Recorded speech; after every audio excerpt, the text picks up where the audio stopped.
Richard Trenton Chase had a thing for blood.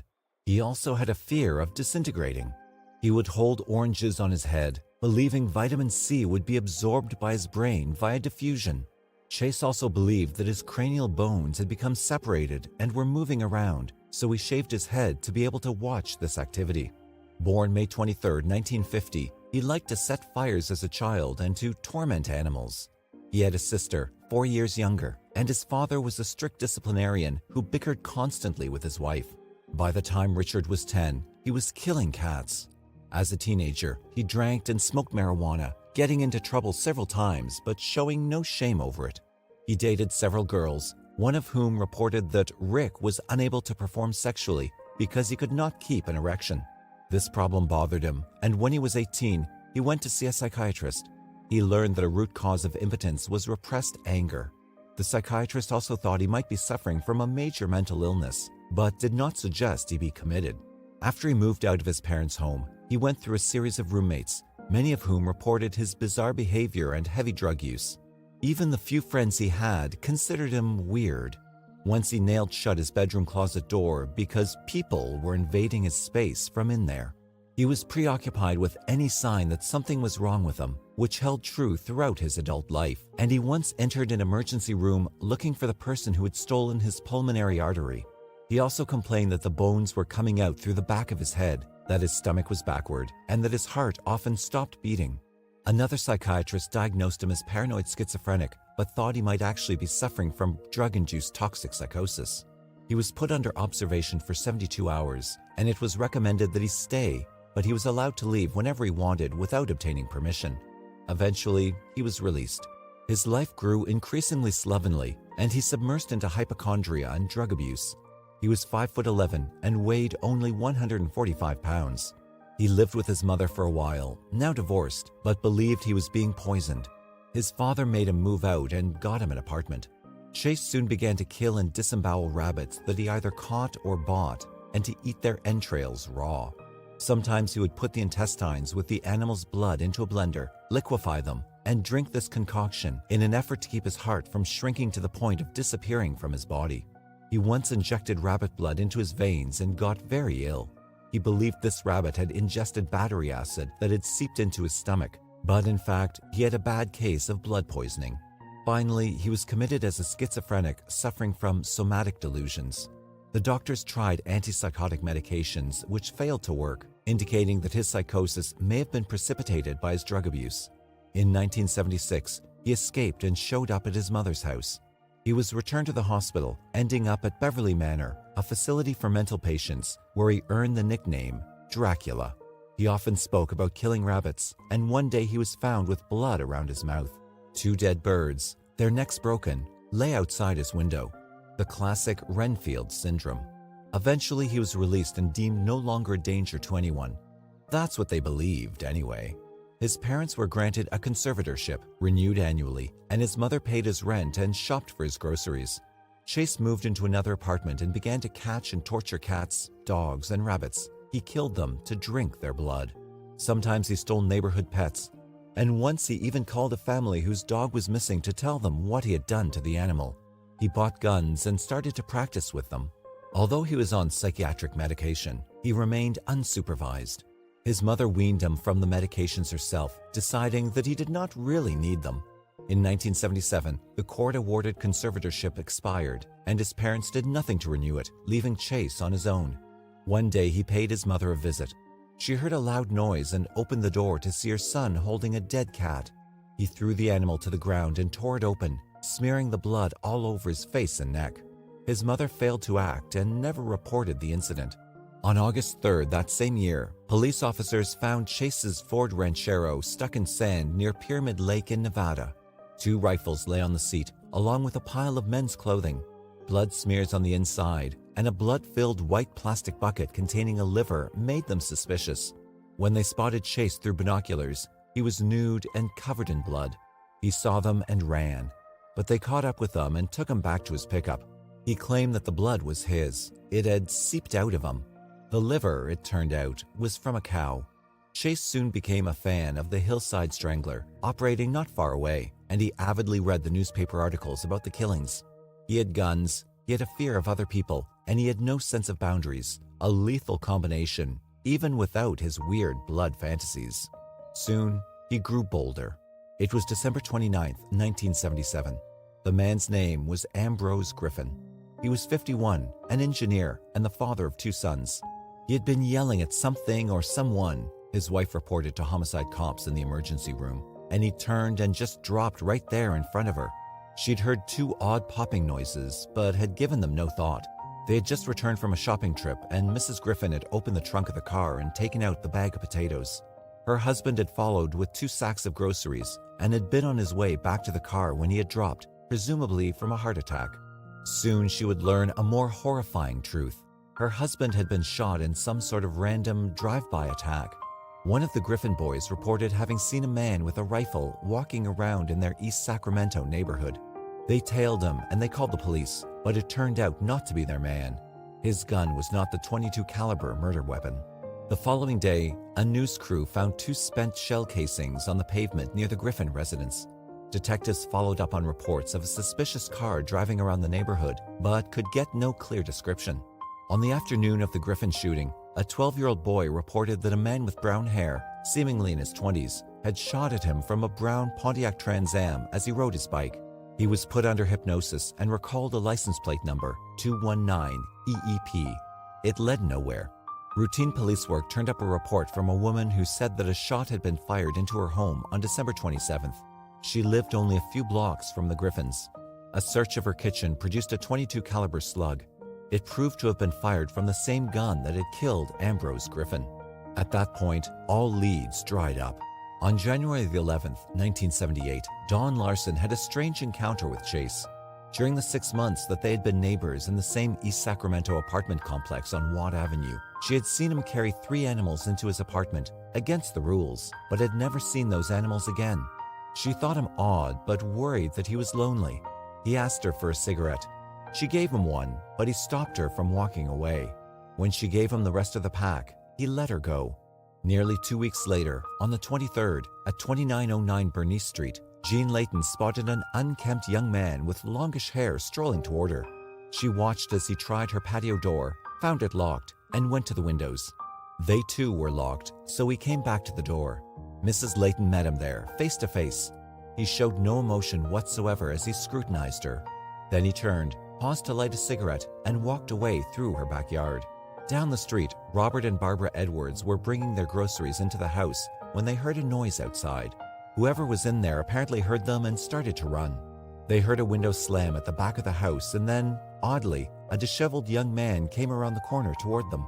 Though Edwards tried to stop him, he sprinted past and got out into the street. Edwards gave chase but lost him when he jumped a fence. The police arrived to find the house in shambles, with theft of valuables the obvious motive. However, he had also urinated into a drawer of freshly laundered baby's clothing and had defecated on a child's bed.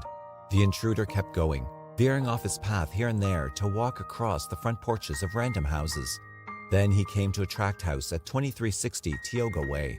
FBI agent Robert Ressler once asked Chase how he selected his victims. He said that he went down the streets testing doors to find one that was unlocked. If the door was locked, he said, that means you're not welcome. Apparently, he found the door at the Wallen home unlocked. He encountered Teresa Wallen, 22 and 3 months pregnant. Before entering, Chase deposited a .22 caliber bullet in the mailbox. He opened the door and ran into Terry as she was taking out the garbage. She dropped the bag as he raised his pistol and shot her twice. One bullet entered her palm, held up defensively, and traveled up her arm to exit out of her elbow and nick her neck. The other went through the top part of her skull. She fell and Chase then knelt over her prostrate body, firing another bullet into her temple. His next move was to drag her into the bedroom, leaving a trail of blood behind. He then retrieved a knife from the kitchen and an empty yogurt container from the trash bag that Terry had been carrying. When David Wallen came home that night at 6, he found the house dark. He entered and saw their dog, a German Shepherd, waiting outside, but his wife was nowhere to be found. Oddly, the stereo was on. A bag of trash and what appeared to be oil stains on the carpet troubled him. He followed the stains to the bedroom. Then, he began to scream. His wife lay just inside the door on her back. Her sweater was pulled up over her breasts and her pants and underwear down around her ankles. Her left nipple was carved off, her torso cut open below the sternum, and her spleen and intestines pulled out. Chase had stabbed her repeatedly in the lung, liver, diaphragm, and left breast. He also had cut out her kidneys and severed her pancreas in two. He placed the kidneys together back inside her. There was blood in the bathroom, and it was later learned that Chase had smeared Terry's blood all over his face and hands, licking it off his fingers. The discarded yogurt container near her body was also blood-stained, as if he had used it to drink her blood. The most heinous act, however, was to stuff animal feces into her mouth. There were odd rings of blood around the body, as if someone had placed a bucket there. 2 days later, a puppy was found killed and mutilated not far from the Wallen home. A strange man with stringy hair and driving a ranchero had bought 2 puppies from the family with seemingly no concern whether he got males or females, and then they found one of the puppies from the litter dead. On January 27th, Evelyn Miroth, 38, was babysitting her 20-month-old nephew in her home, 1 mile from the Wallen residence. Her 51-year-old friend, Dan Meredith, came over. Evelyn was about to send her son, Jason, 6, to a friend's house, and when Jason failed to arrive, the friend sent her daughter over to check. The little girl saw movement inside from the front window and then turned around to report that no one had answered the door. Neighbors grew worried, and one finally entered the house and saw what had happened that morning. Danny Meredith lay in the hallway in a pool of blood. The deputy who checked him saw a gunshot wound on his head and then saw blood in the bathroom and what looked like bloody water in the tub. Then he found Evelyn lying naked on the bed in her bedroom, her legs splayed open. She had a gunshot wound to her head, and her abdomen had been cut open and her intestines pulled out. 2 carving knives, stained red, lay nearby. It appeared that she had been taking a bath when surprised by her killer and then dragged to the bed. He sodomized her, stabbed her through the anus into her uterus at least 6 times, made several slices across her neck, and tried to cut out an eye. Bloody ringlets on the carpet indicated he had once again used some kind of container to collect blood. He stabbed several internal organs as well, which the coroner later noted would facilitate getting at blood in the abdomen. On the other side of the bed, police officers discovered the body of a boy who turned out to be Jason. He had been shot twice in the head at close range. The intruder had left bloody footprints behind, which resembled the shoe marks found at the Wallen murder scene. Then they located an 11-year-old girl in the neighborhood who described the man near the victim's residence around 11 o'clock. She described him in his early 20s. He fit the description of a man seen repeatedly in that area, walking around asking people for magazines. Dan Meredith's red station wagon was missing from the front of the house, where neighbors had seen it parked that morning. Then Karen Ferreira arrived, seeking the whereabouts of her son, David, left with her sister-in-law, Evelyn, that morning. No one had seen him, but a bullet hole was discovered in the pillow that had been in a crib. There was a lot of blood. It later turned out that Chase had drunk Evelyn's blood and had mutilated the baby's body in the bathroom. A knock on the door must have interrupted him, and he had fled with the body. As the police looked for him, he took the baby to his home and severed the head. He removed several organs and consumed them.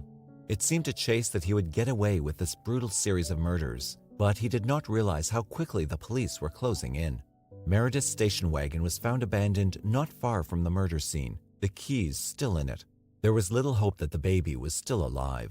The police did not know it, but the parking lot where they located the missing car was only about 100 yards from apartment 15 of the Watt Avenue complex where Richard Trenton Chase lived. The FBI was already on the case. Robert Ressler and Russ Vorpagel developed a profile of who they were probably looking for. They figured him for a disorganized killer as opposed to an organized one, with some clues pointing toward the possibility of psychosis. He clearly had not planned these crimes and did little to hide or destroy evidence. He left footprints and fingerprints and had probably walked around in daylight with blood on his clothing. In other words, he gave little thought to the consequences. At the very least, his domicile would be as sloppy as the places he ransacked after he was finished with them. And the fact that the murder scenes were fairly close together meant he might not have a car. In fact, he'd taken a car from one house, so he must have walked to that one at least. That meant it was likely that he lived in the vicinity of the crimes. It was also likely that he would kill again and keep on killing until he was caught. They had to work fast. They figured him to be a white male in his mid-20s, thin and undernourished. Evidence of the crimes, they were sure, would be found in his residence, and if he had a vehicle, in there as well. He either would have a history of medical illness or drug use, or both, and he would be something of a loner. They thought he was probably employed at some menial labor or unemployed, given his apparent state of mind, and could be receiving some disability money. He probably lived alone. He might be paranoid. Many people were questioned around the area, and some had seen a white male driving a red station wagon. Although the police artist tried to make a sketch, few of the descriptions were helpful, except for that of a young woman. On the same day that Robert Edwards had chased the intruder away from his home on Bernice Street, Nancy Holden had had an odd encounter.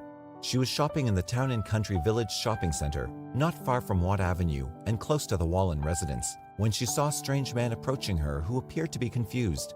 She tried to avoid him, but he directed a question at her. "Were you on the motorcycle when Kurt was killed?" he asked. Nancy was startled. 10 years earlier, she had dated a boy named Kurt, who had been killed on a motorcycle. It was then that she noticed something vaguely familiar about this interrogator. She asked him who he was, and he replied, "Rick Chase." She was astonished. This man before her was nothing like the studious, clean-cut Rick Chase that she had known in high school.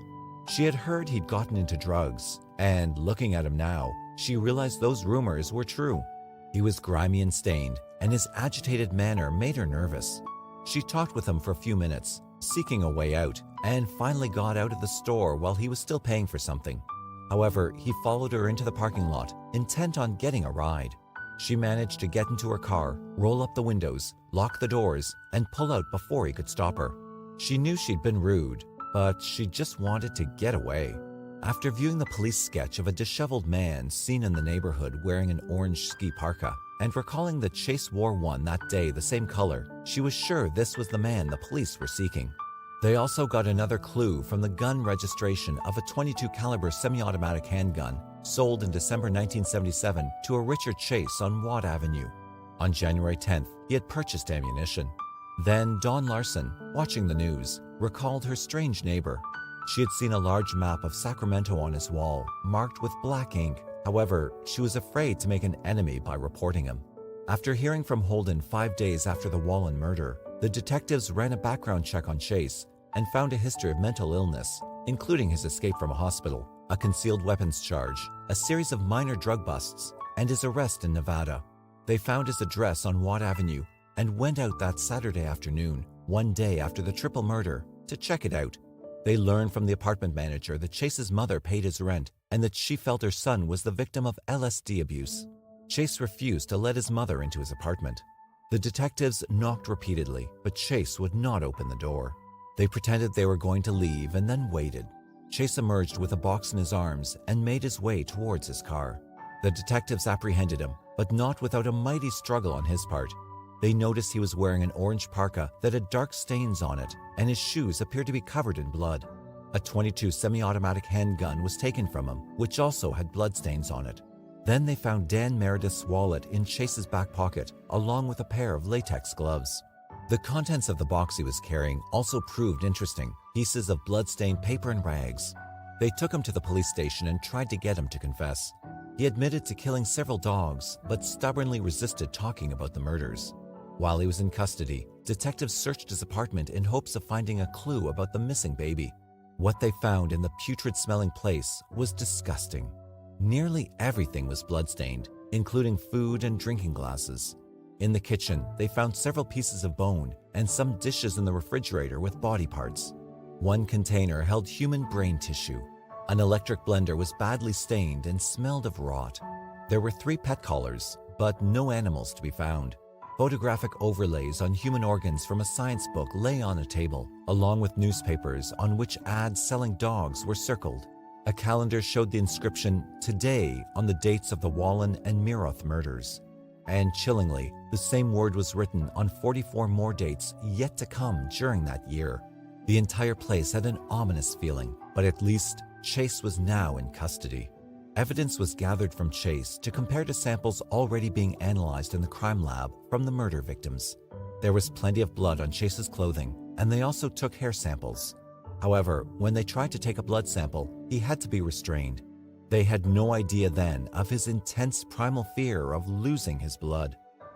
Faris Salami was appointed Chase's attorney, and he was immediately separated from the detectives who had spent so much time trying to extract a confession. Police officers continued to search for the baby using a bloodhound. They even went to Chase's mother's home, and she was uncooperative, insisting that despite what they had found, it did not prove that her son had done anything. At one point, Chase admitted to another inmate that he had drunk the blood of his victims because he had blood poisoning. He needed blood, and he had grown tired of hunting and killing animals. Finally, the baby was found. On March 24th, a church janitor came upon a box containing the remains of a male baby. He called the police. When they arrived, they recognized the clothing. It was the missing boy from the Miroth home. The baby had been decapitated, and the head lay underneath the torso, which was partially mummified. A hole in the center of the head indicated the child had been shot. There were several other stab wounds to the body, and several ribs were broken. Beneath the body, too, was a ring of keys that fit Dan Meredith's now impounded car. The lead prosecutor for the case of California versus Richard Trenton Chase was Ronald W. Tuchterman. He intended to seek the death penalty. The defense entered a plea of not guilty by reason of insanity, but Tuchterman was determined to show that he knew the difference between right and wrong, and that he was not compelled to murder. Part of his strategy included boning up on the legends of Dracula. He also read about blood-related crimes and blood rituals in various cultures, noting that some people believed that ingesting another person's blood would strengthen or heal them. He wanted to show that while this might be a belief, it was not a viable reason for murder. A change of venue was requested, given the local notoriety of the case, and the trial was moved 120 miles south to Santa Clara County. By the time it was all over, a dozen psychiatrists had examined Chase. He admitted to one that he was disturbed about killing his victims, and he was afraid they might come from the dead. There was no evidence in his admissions that he had ever felt compelled. He simply thought the blood was therapeutic. One psychiatrist found him to be an antisocial personality, not schizophrenic. His thought processes were not disrupted, and he was aware of what he had done and that it was wrong. On January 2, 1979, the trial began. Chase was charged with 6 counts of murder. The prosecutor emphasized throughout the trial that Chase had had a choice and mentioned several times that he had brought rubber gloves with him to the victims' homes with the intent of murder. Altogether, there were 250 prosecution exhibits, the strongest of which were Chase's gun and Dan Meredith's wallet found in Chase's pocket. The first witness in a trial that stretched across 4 months was David Wallen, who described the scene of horror he had encountered upon coming home that day. Nearly 100 witnesses followed him. Chase then took the stand in his own defense. He looked awful, having dropped in weight to 107 pounds.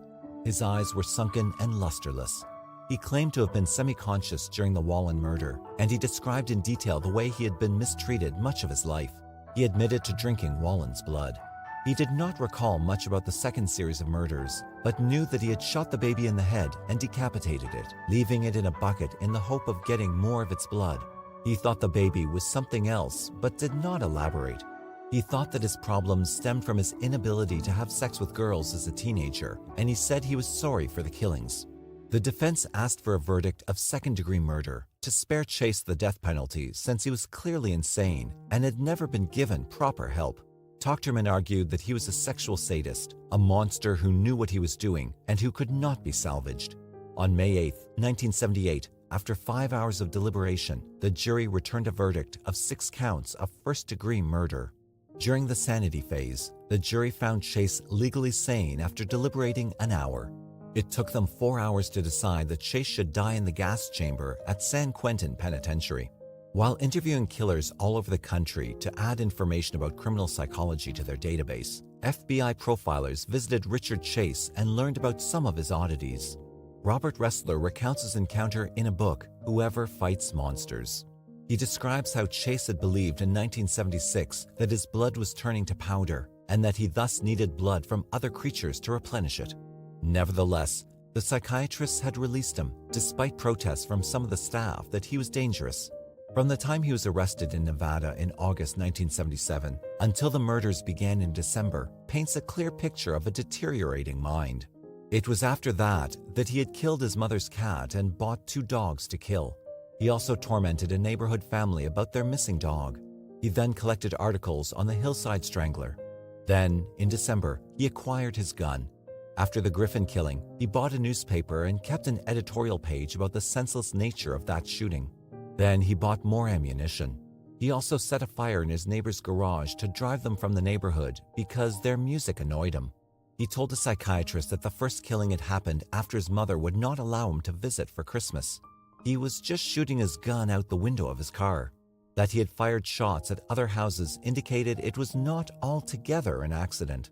Chase told the FBI profilers that he had killed to preserve his own life, and he was developing an appeal based on that. He mentioned soap dish poisoning.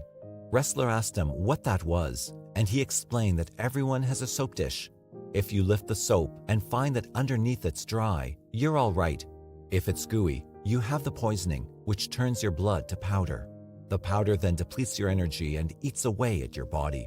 Chase also said that he was Jewish, which he was not, and that he'd been persecuted by Nazis because he had a Star of David on his forehead, which he didn't.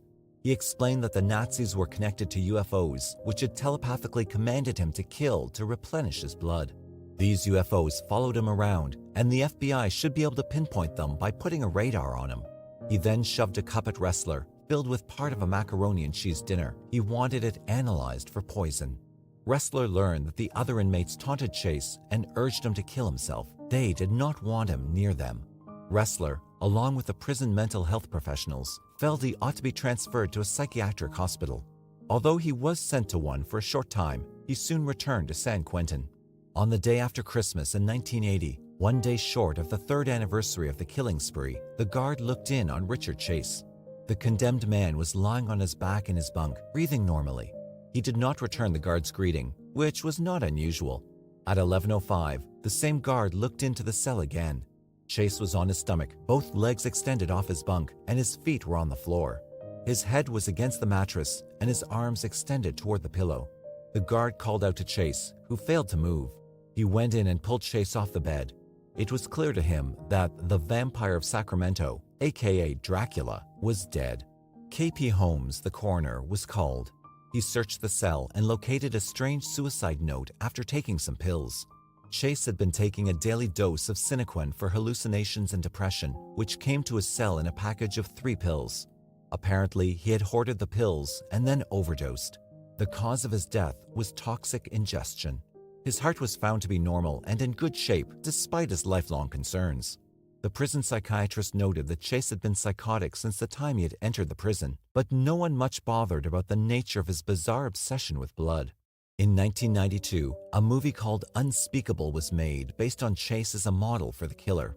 His case is still used by the FBI as the archetypal model for understanding the disorganized killer. A number of people, both witnesses and historians, have tried to accurately document the facts of what happened on February 28, 1993, in Waco, Texas, in the clash between law enforcement and a religious group known as the Branch Davidians. No one seems able to write about those events in an unbiased manner, since it seems that the whole thing was preventable. Even the academics appear to have a cause, so it's difficult at times to piece together what exactly happened and who was to blame.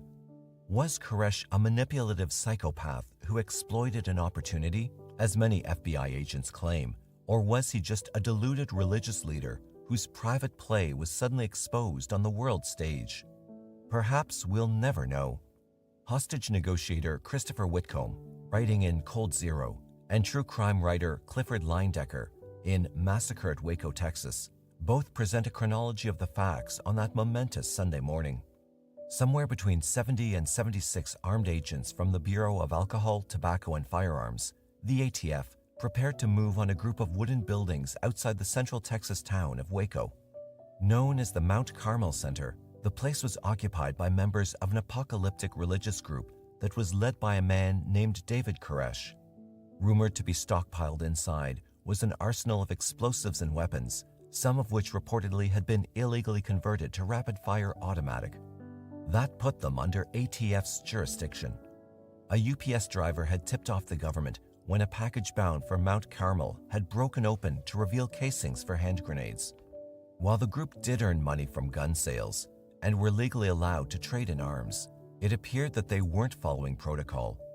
Some neighbors also reported a lot of target practice, but there was more, too, that came out in the days ahead. Leyendecker claims that the local newspaper was running a series of articles about Koresh's dubious activities entitled The Sinful Messiah, based on accounts by defectors like Mark Bro, who later authored Inside the Cult. Bro had hired detectives to snoop around, and when contacted by the ATF, he supplied a number of detailed descriptions of his former associates. He denounced Koresh, speaking of polygamy and other out-of-place practices involving children. Thanks to some of these leads, the ATF set up several agents to act as college students interested in Koresh's teachings. They moved into a house nearby and came over to visit. Catherine Wessinger, a religious scholar at La Loyola University who penned How the Millennium Comes Violently, claims that they never fooled the Davidians.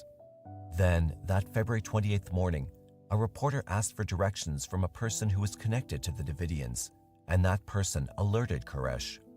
At the time, one of the ATF agents was at Mount Carmel, and he left in a hurry. That behavior alerted Koresh, who was already aware that people had been asking questions about him. The agent who left called the ATF commander to let him know that the Davidians were aware of their approach. There was no more secrecy.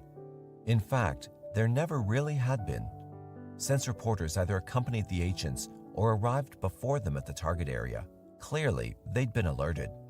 Leyendecker, writing from the ATF's point of view, said that it seemed early enough in the day to the commanders that surprise was still on their side. Besides, it was Sunday, and the guns were supposedly locked up for the day of prayer. So the agents got into a convoy and drove out to the barren grounds to serve their warrants and seize any illegal items. A Black Hawk helicopter from the Texas National Guard accompanied them, along with 2 others belonging to the ATF. Everyone was aware of the potential risk. Koresh's paranoia about the government as the agent of Satan didn't help matters, because the ATF's advance only proved the truth of his prophecies. They would be attacked by the Babylonians.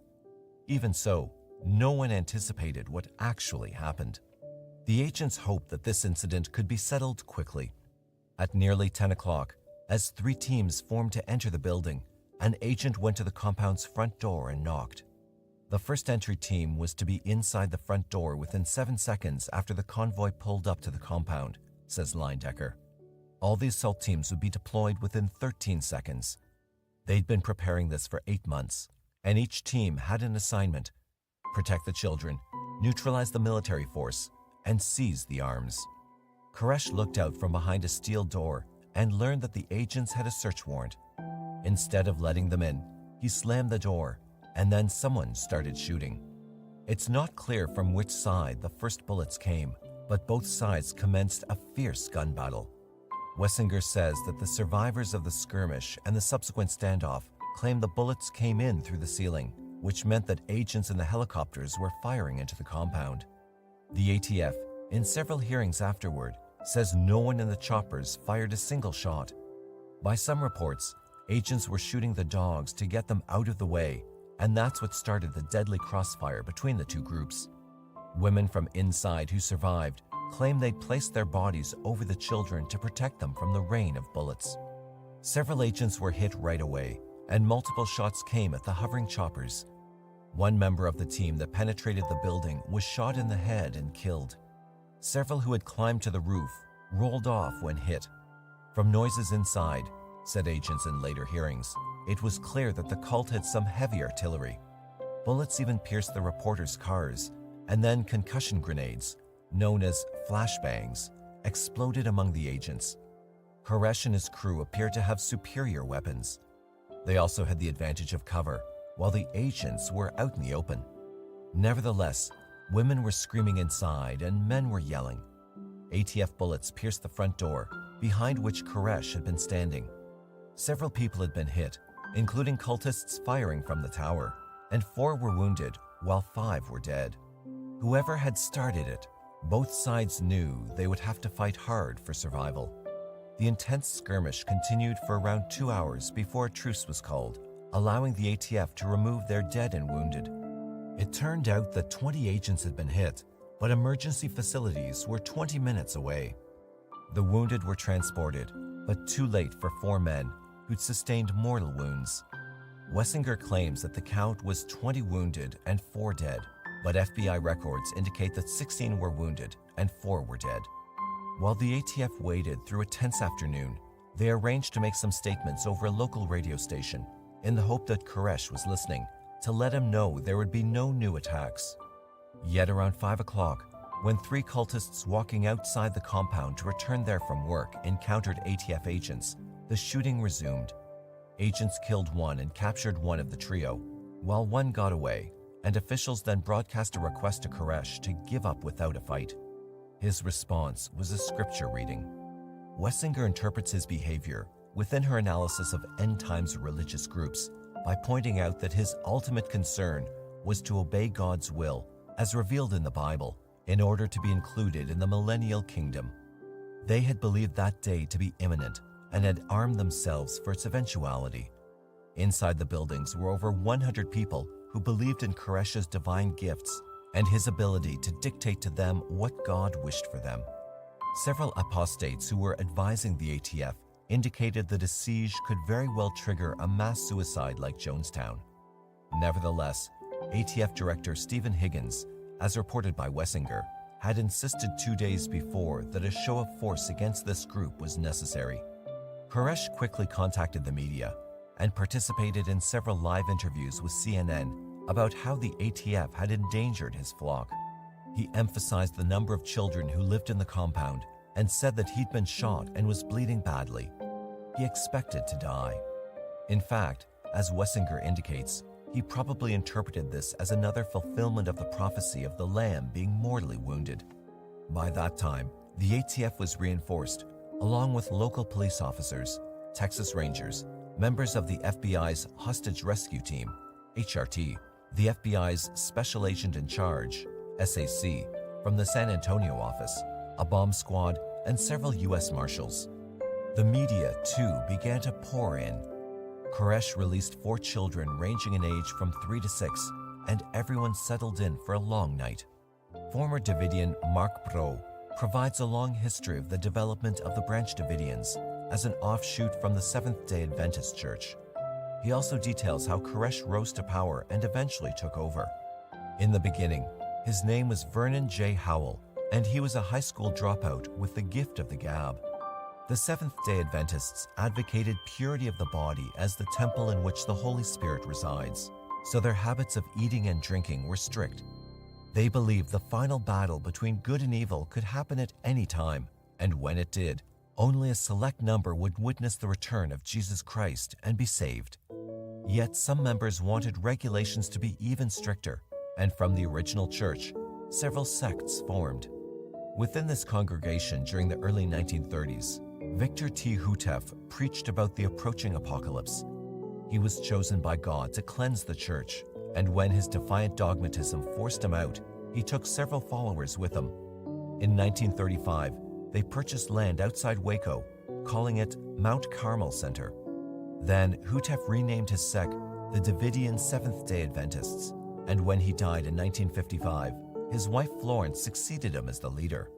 She gave a confident prediction for the exact date of the world's end in 1959, and many frightened converts flocked to Waco. When her prediction proved false, Benjamin Bowden then attracted a disillusioned group to himself. He called this group the Branch, which then became the Branch Davidians. When he died, his wife Lois became the new prophet, and among the more ambitious members of her group was Vernon J. Howell, who had joined in 1983. He was easygoing, handsome, and aggressive, with the flamboyance of a rock star. He could take any Bible verse and discuss it endlessly, which made him seem highly intelligent, even gifted, possibly inspired. Lois Bowden's son and heir, George, hated Howell. He intended to be the group's next leader, no matter how charming Howell might seem. There could only be one Messiah. As these two faced off, Howell charmed the elderly Lois into taking him as a lover. He claimed it was God's divine command that they produce a child together, although they failed in this. Eventually, the two men gathered their respective supporters, each claiming exclusive access to biblical revelation. Howell insisted that as God's seventh messenger, It was he who would set off the chain of events that would bring on the apocalypse. In some ways, he was right, at least for his own flock. When Lois died in 1986, Bowden forced Howell out. Howell left for a while, but then returned for a face-off.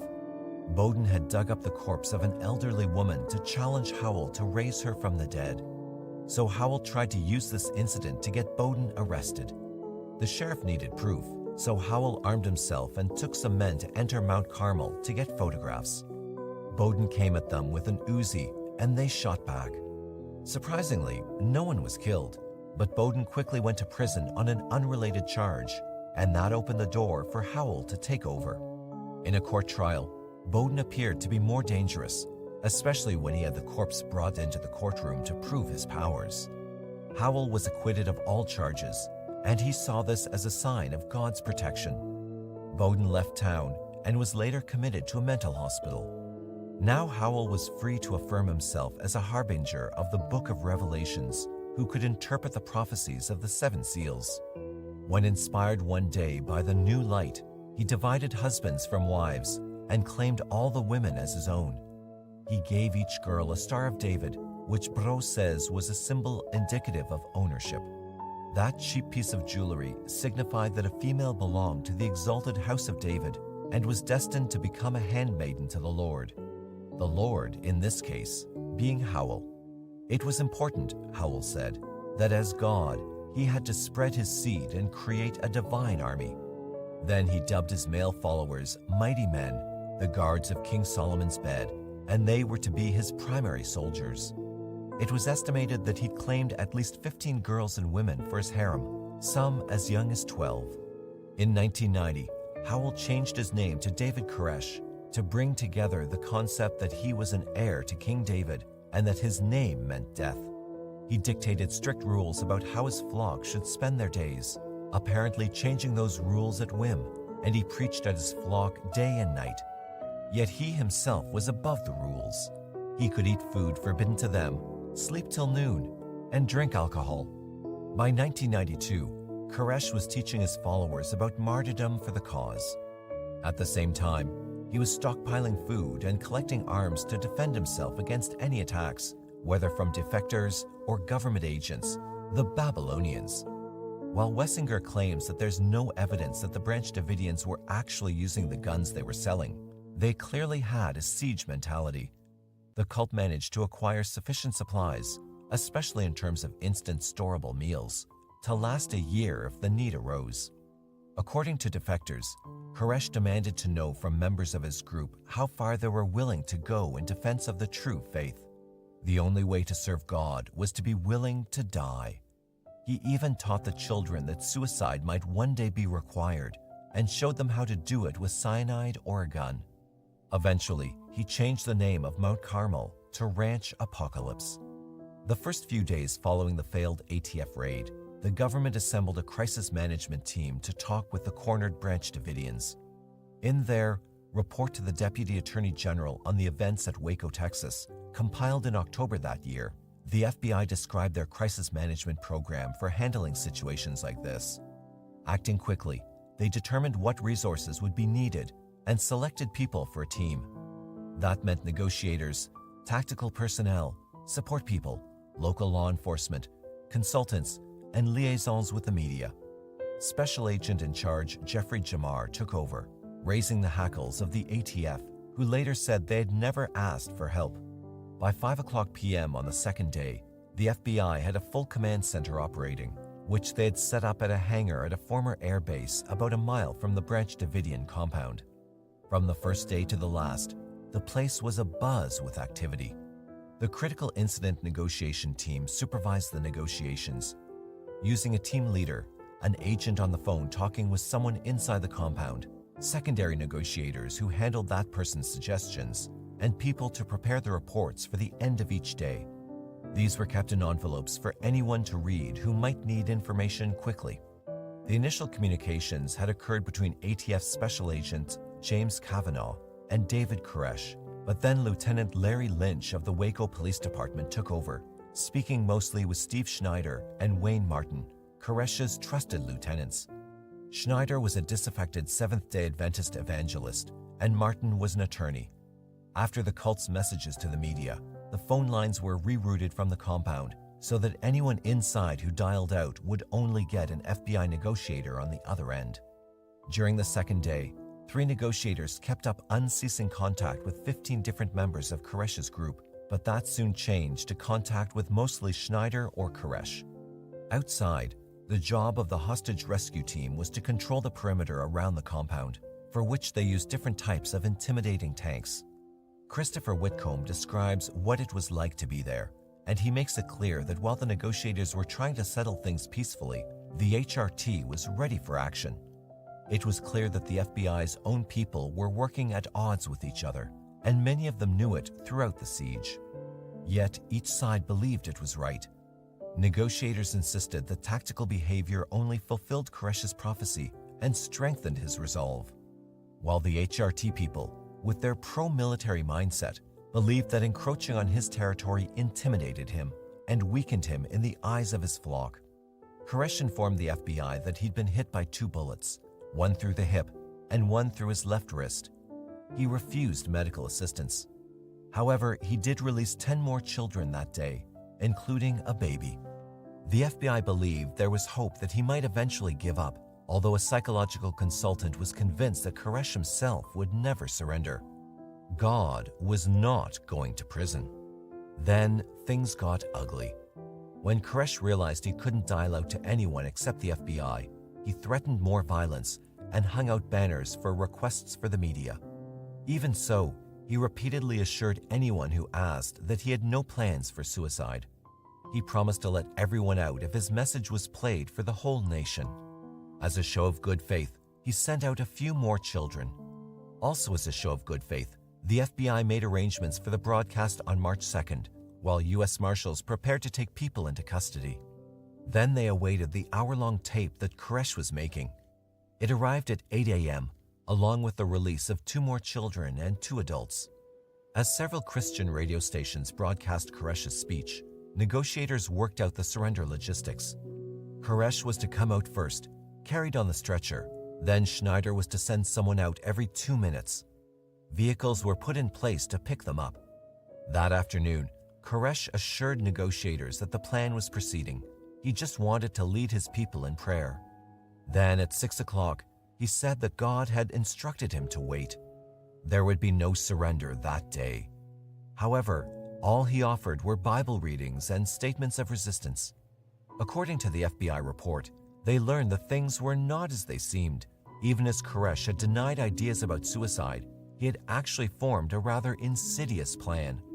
According to one of his own followers, Koresh believed he was about to die, so he'd instructed his group in what they were to do once he expired. They were to carry him outside on a stretcher and then fire on the agents so they would kill and then be killed. Some of them were given hand grenades, and allegedly Koresh had instructed them to stand together in small groups and pull the pins.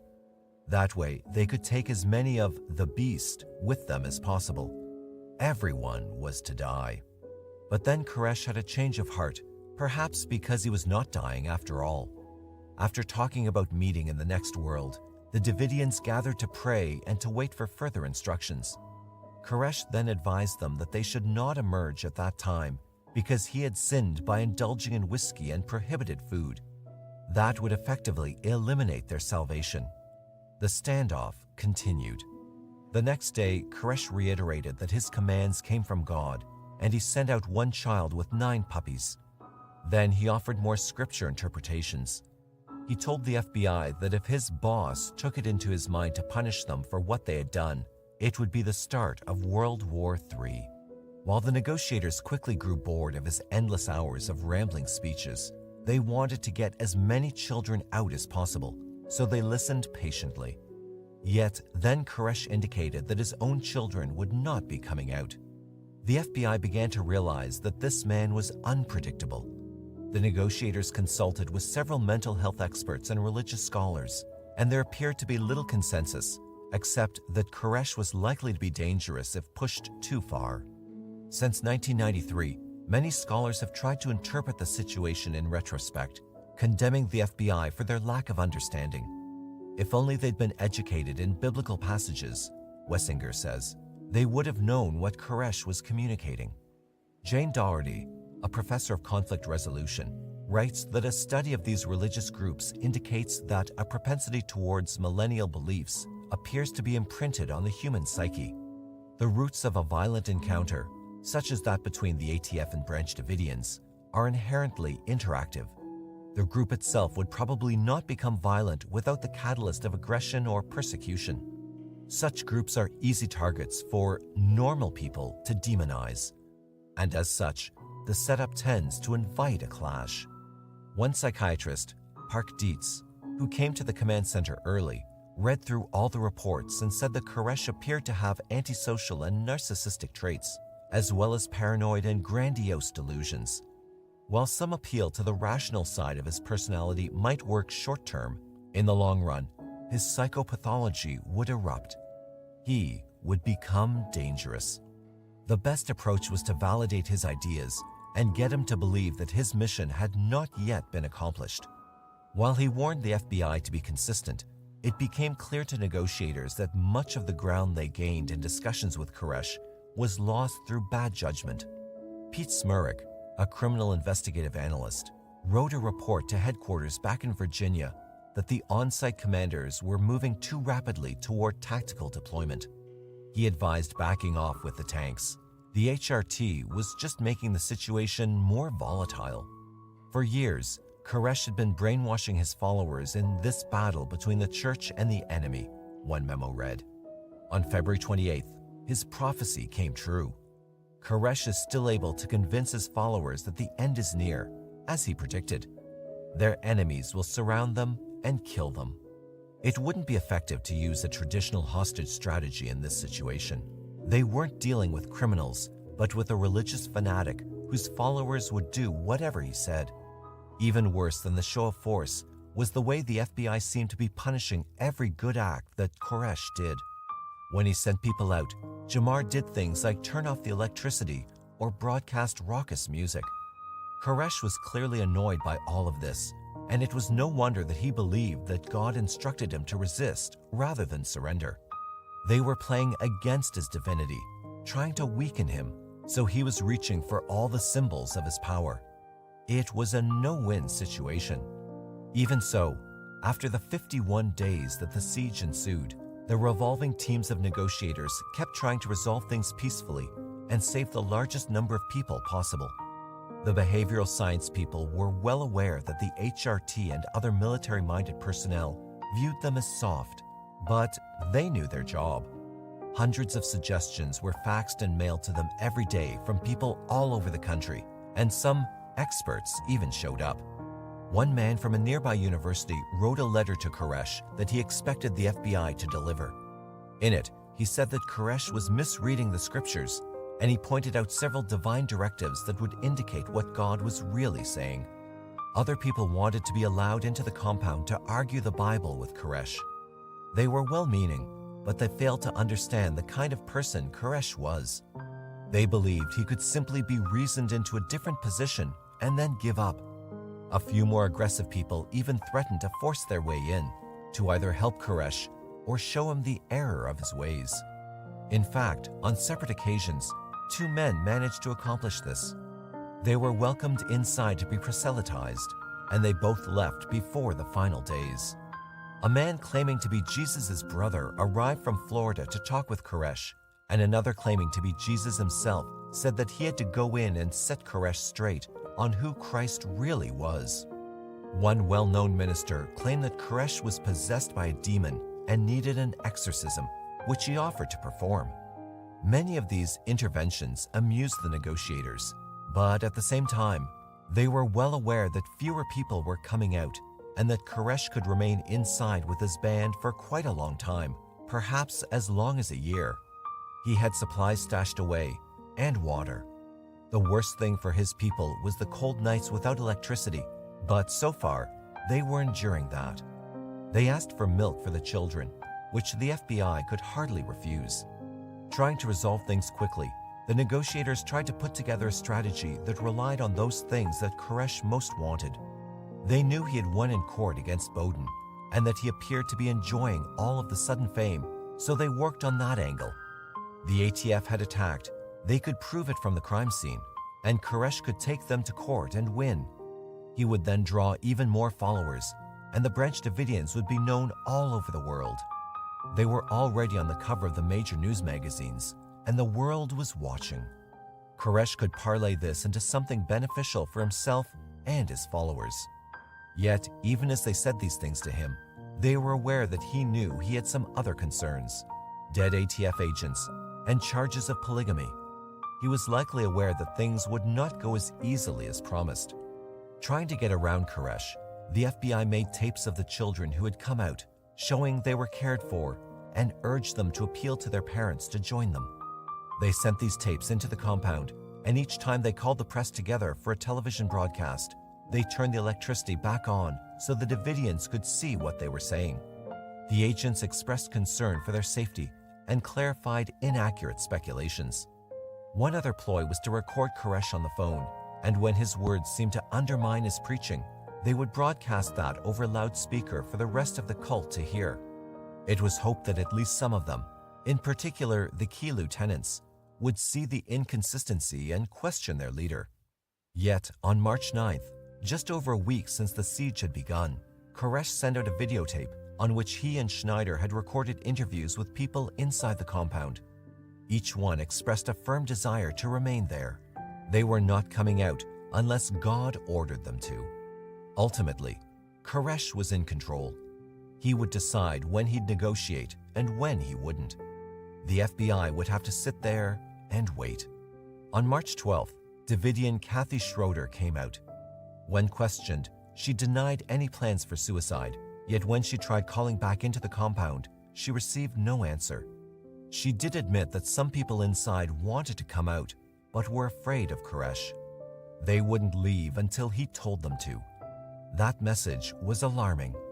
That meant that Koresh might well have a plan that exploited his group members' inability to act for themselves.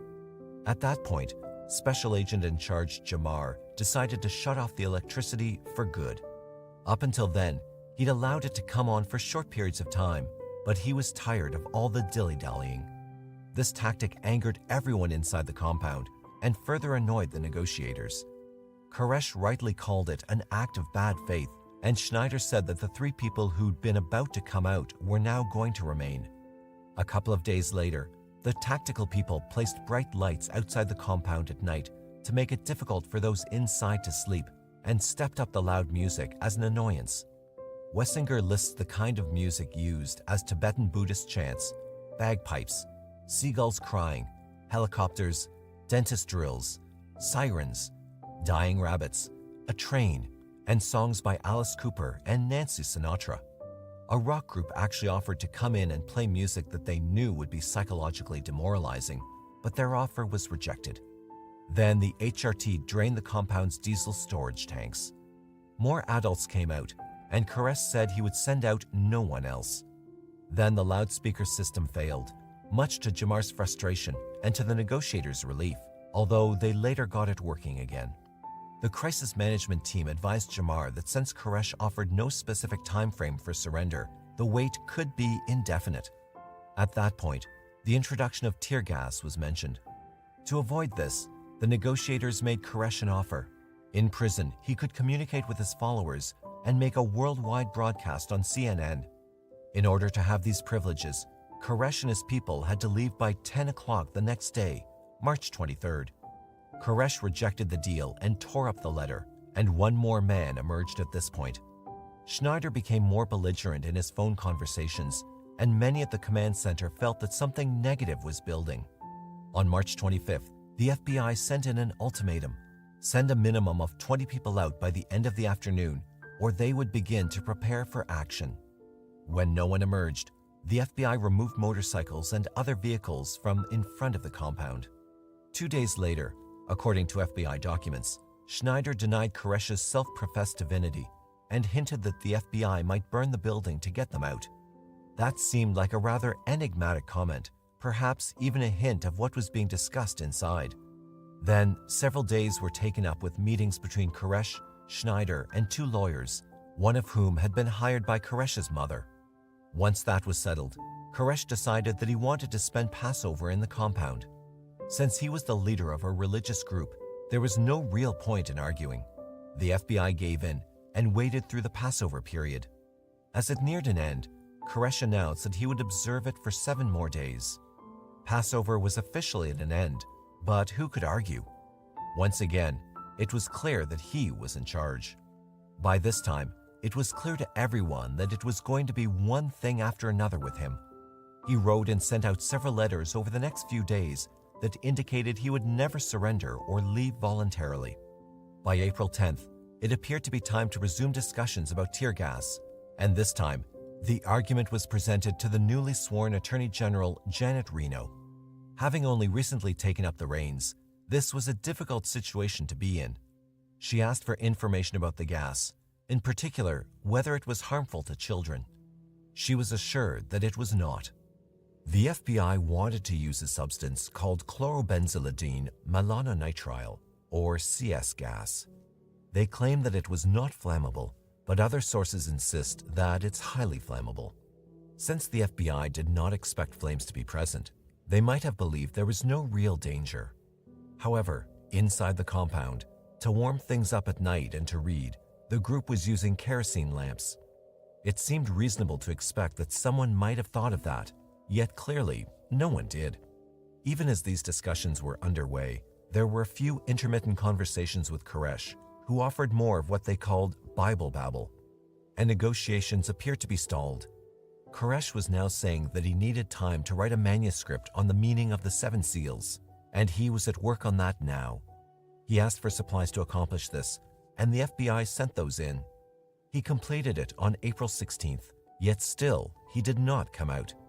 Some of his followers who managed to get out said that he had only completed work on the 1st seal, while the FBI believed he'd finished the entire manuscript and still resisted them. By that time, they'd had it. They no longer believed any of Koresh's promises. On April 17th, Reno approved of the use of CS gas to end the 6-week standoff. Apparently, she felt that the negotiators had come to an impasse and that the sanitary conditions of the compound were deteriorating. She was thinking of the 23 children still inside. In addition to that, the operation was getting expensive, with no foreseeable end. Tear gas was uncomfortable, but it would not harm anyone. The HRT was instructed to insert it gradually over a period of 48 hours, and then be ready to capture people as they emerged.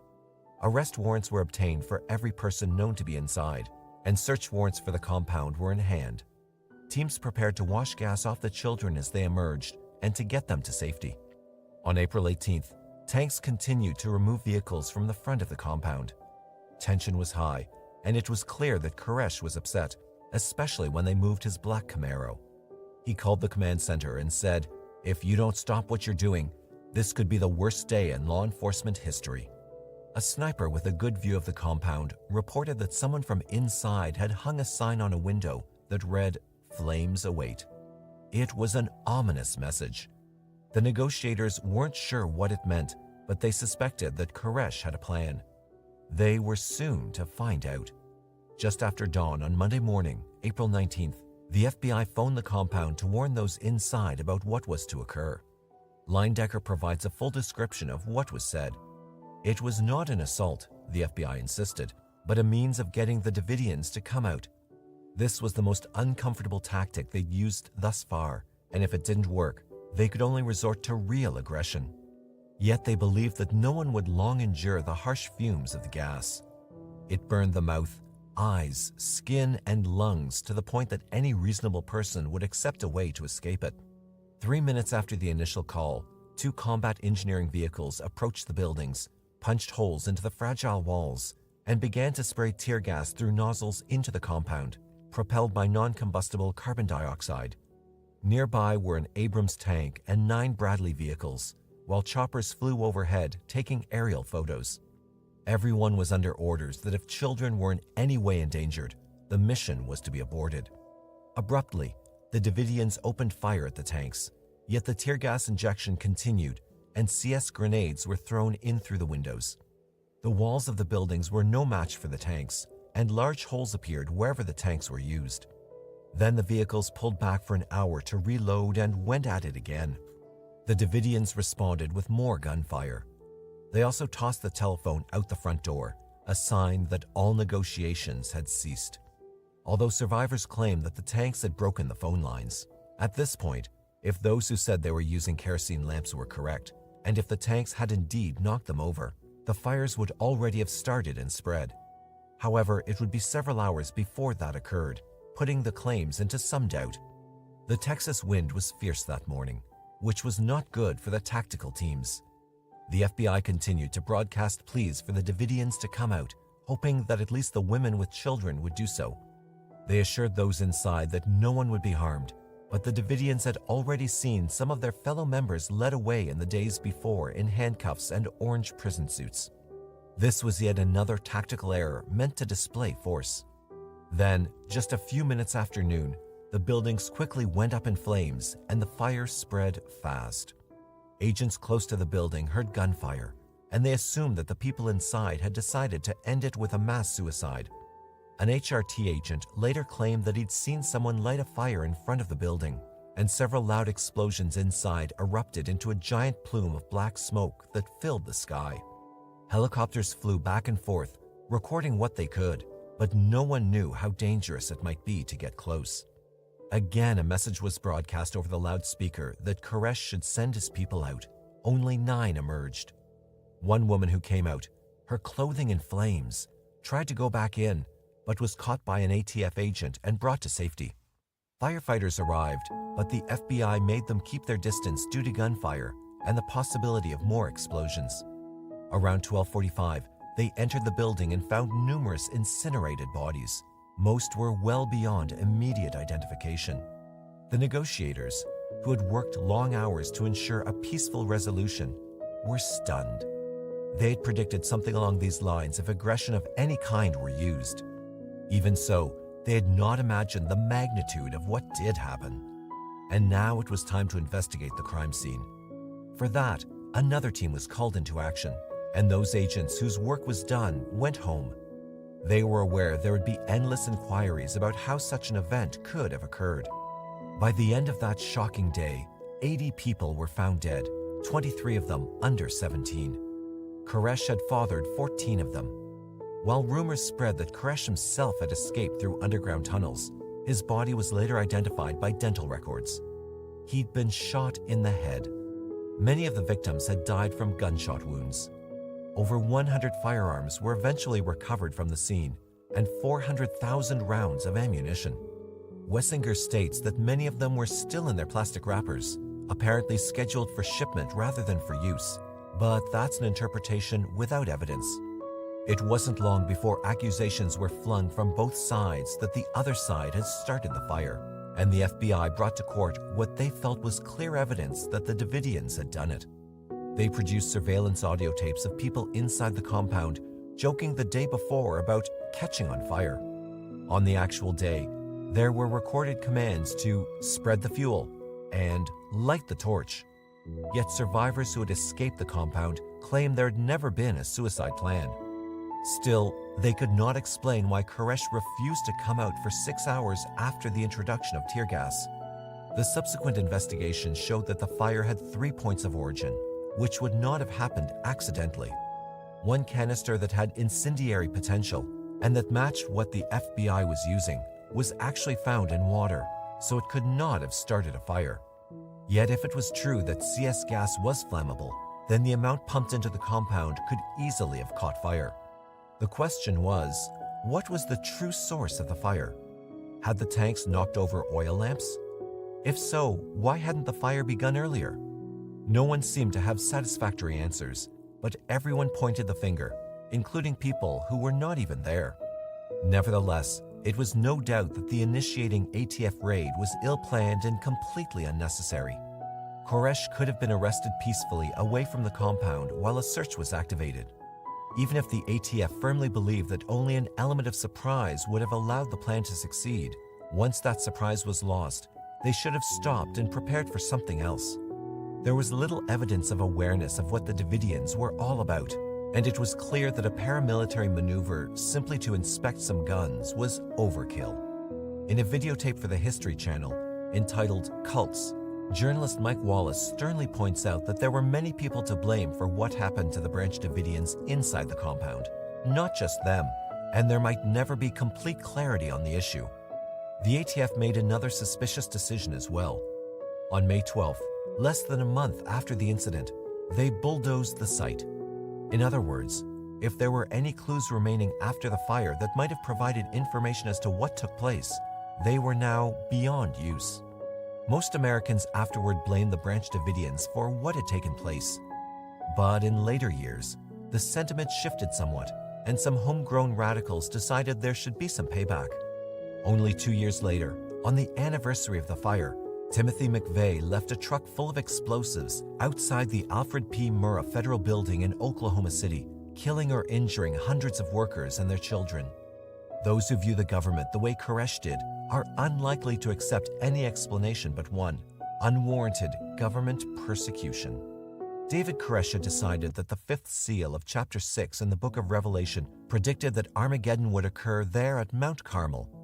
It describes those who were slain for the word of the Lord and mentions a waiting period, after which the entire community would be killed. According to Koresh's understanding, through this violence, he and his people were to achieve salvation. While there were predictions from religious and political scholars that another Waco was in the making among other secretive groups, the FBI did learn from the incident. The next time they were faced with a similar standoff, the Freeman in Garfield County, Montana, in 1996, they approached it much differently. From March 25th to June 13th, the FBI confronted a small group of Christian patriots who called themselves the Freemen. Their aim was to overthrow the government, which they viewed as satanic. As part of a protest, some of them stopped paying taxes and government loans, which resulted in the foreclosure of their property. Instead of leaving, they tried setting up their own local government and threatened to arrest, even to hang, local government officials. This brought in the FBI, but with restrictions from Attorney General Reno that there would be no armed confrontation. The Freemen that gathered on a foreclosed wheat farm were armed, but the federal agents relied on more than 40 negotiators, including family members of the protesters, to try to bring about a peaceful resolution. No one wanted another Waco. Those on the farm were offered conditions that allowed them to remain loyal to their concerns and to run their own defense, even as 14 of them were taken into custody. In other words, contrary to Waco, the FBI avoided acting in a way that confirmed the group's persecutory belief system, and the matter ended in the courtroom for issues of tax evasion rather than on an impromptu battlefield. About 5:30 p.m. on Sunday, March 13, 1977, John LeMay, 17, told his next-door neighbor that he was going to Redondo Beach to see a guy he'd met at a gym in downtown Los Angeles, whose name was Dave. When John didn't come home that night or the next day, his hysterical mother called the El Segundo police, certain that something had happened to him, claiming that her son didn't just go off for days at a time. Police chalked it up as another teen runaway. On March 18th, the remains of John LeMay, who was homosexual, were discovered beside a highway south of Corona. He had been carefully dismembered, all the body parts washed and drained of blood, and neatly packed into 5 industrial trash bags. Each bag was carefully sealed with nylon filament tape, and 3 of the bags had been crammed into an empty 80-gallon oil drum, the other 2 left on the ground next to it. The boy's head was missing, but a birthmark clearly identified the remains as belonging to John LeMay. The decade of the 70s was a confusing time for young people, particularly young gay people. The AIDS epidemic hadn't been named as a serious threat yet. The popularity of gay bathhouses, gay bars, and anonymous sex in parks, public toilets, and parties was at its frenzied zenith. Gays were coming out with a vengeance, and they were finally taking what they considered their rightful freedoms. In the wake of the free love 60s in San Francisco's Haight-Ashbury, young people headed to California in droves. Gay teens were drawn there as if to Mecca. Misunderstood youths ran away from unsympathetic parents, stuck out their thumbs, and headed to their promised land. They didn't necessarily find what they were looking for. Many of them ended up as boy prostitutes, trying to eke out a meager living. During the 70s and early 80s, more than 100 young hitchhikers caught rides on the streets and freeways of Southern California and didn't live to tell about it. They were young, pretty, and eventually desperate. According to Berkeley psychologist Michael Evans, homosexuals are an easy population to get access to in some anonymous way. Chicago Police Sergeant Richard Sandberg put it another way: the gays are easy prey. Hitchhiking has never been a safe mode of transportation, but in the 1970s, getting into a car with a stranger was a horrifyingly common occurrence. Predators cruised the freeway on-ramps and beach highways. They frequented bars, hoping to find young boys in an agreeable state of inebriation. Sometimes they were looking for money, sometimes for quick, impersonal sex. Sometimes they wanted to vent their frustrations and rage on someone, anyone unsuspecting. While homosexuals constitute only about 5% of serial killers, they're more prone to overkill than their straight counterparts, indulging in the more horrific extremes of torture, mutilation, and dismemberment. Gay men are also among the most prolific of serial killers. The sheer promiscuity of their crimes is a kind of grotesque mirror of the free-ranging sexual lifestyle embraced by so many gay men in the pre-AIDS era of the 1970s. Why homosexual serial killers as a group should be especially sadistic is an interesting question, although one element is surely the prevailing homophobia of American society, which causes many gay men to grow up with a deep-seated sense of self-hatred, a violent homophobia of their own. When these feelings are combined with the psychopathology of a serial killer, the results can be particularly appalling. The FBI estimates that somewhere between 10 and 50 serial killers are still at large in America. Patrick Wayne Kearney was born in Texas in 1940, the youngest of 3 boys. He was thin, shy, prone to illness, and an easy target for schoolyard bullies. By the time he was 8 years old, he knew he would kill people. By the time he was a much ridiculed teen, he was actively fantasizing about murder. His fantasies were very detailed. And then he tried it. It started in the mid-60s in Tijuana and San Diego. He picked up guys in bars, bus stops, and places where gay men congregated, looking for a quickie in the bushes. They were easy to find, easy to kill, bodies easy to dispose of in the desert. But in his public life, Kearney appeared normal. He put his time in with the army as well as into his short marriage. Neither of those situations suited him. In 1962, Kearney met David Douglas Hill. Hill was married and an Army veteran. A 6'2" high school dropout from Lubbock, Hill joined the Army in 1960, but was quickly discharged on a diagnosis of an unspecified personality disorder. Back in Lubbock, he married his high school sweetheart, but like Kearney's trial marriage, Hill's was short-lived. When he met Kearney, Hill divorced his wife and moved to California with Kearney in 1967. Patrick got a good job as an aeronautics engineer with Hughes Aircraft, and David stayed home. But though it was love at first sight when they met, their 10-year life together was tumultuous and stormy.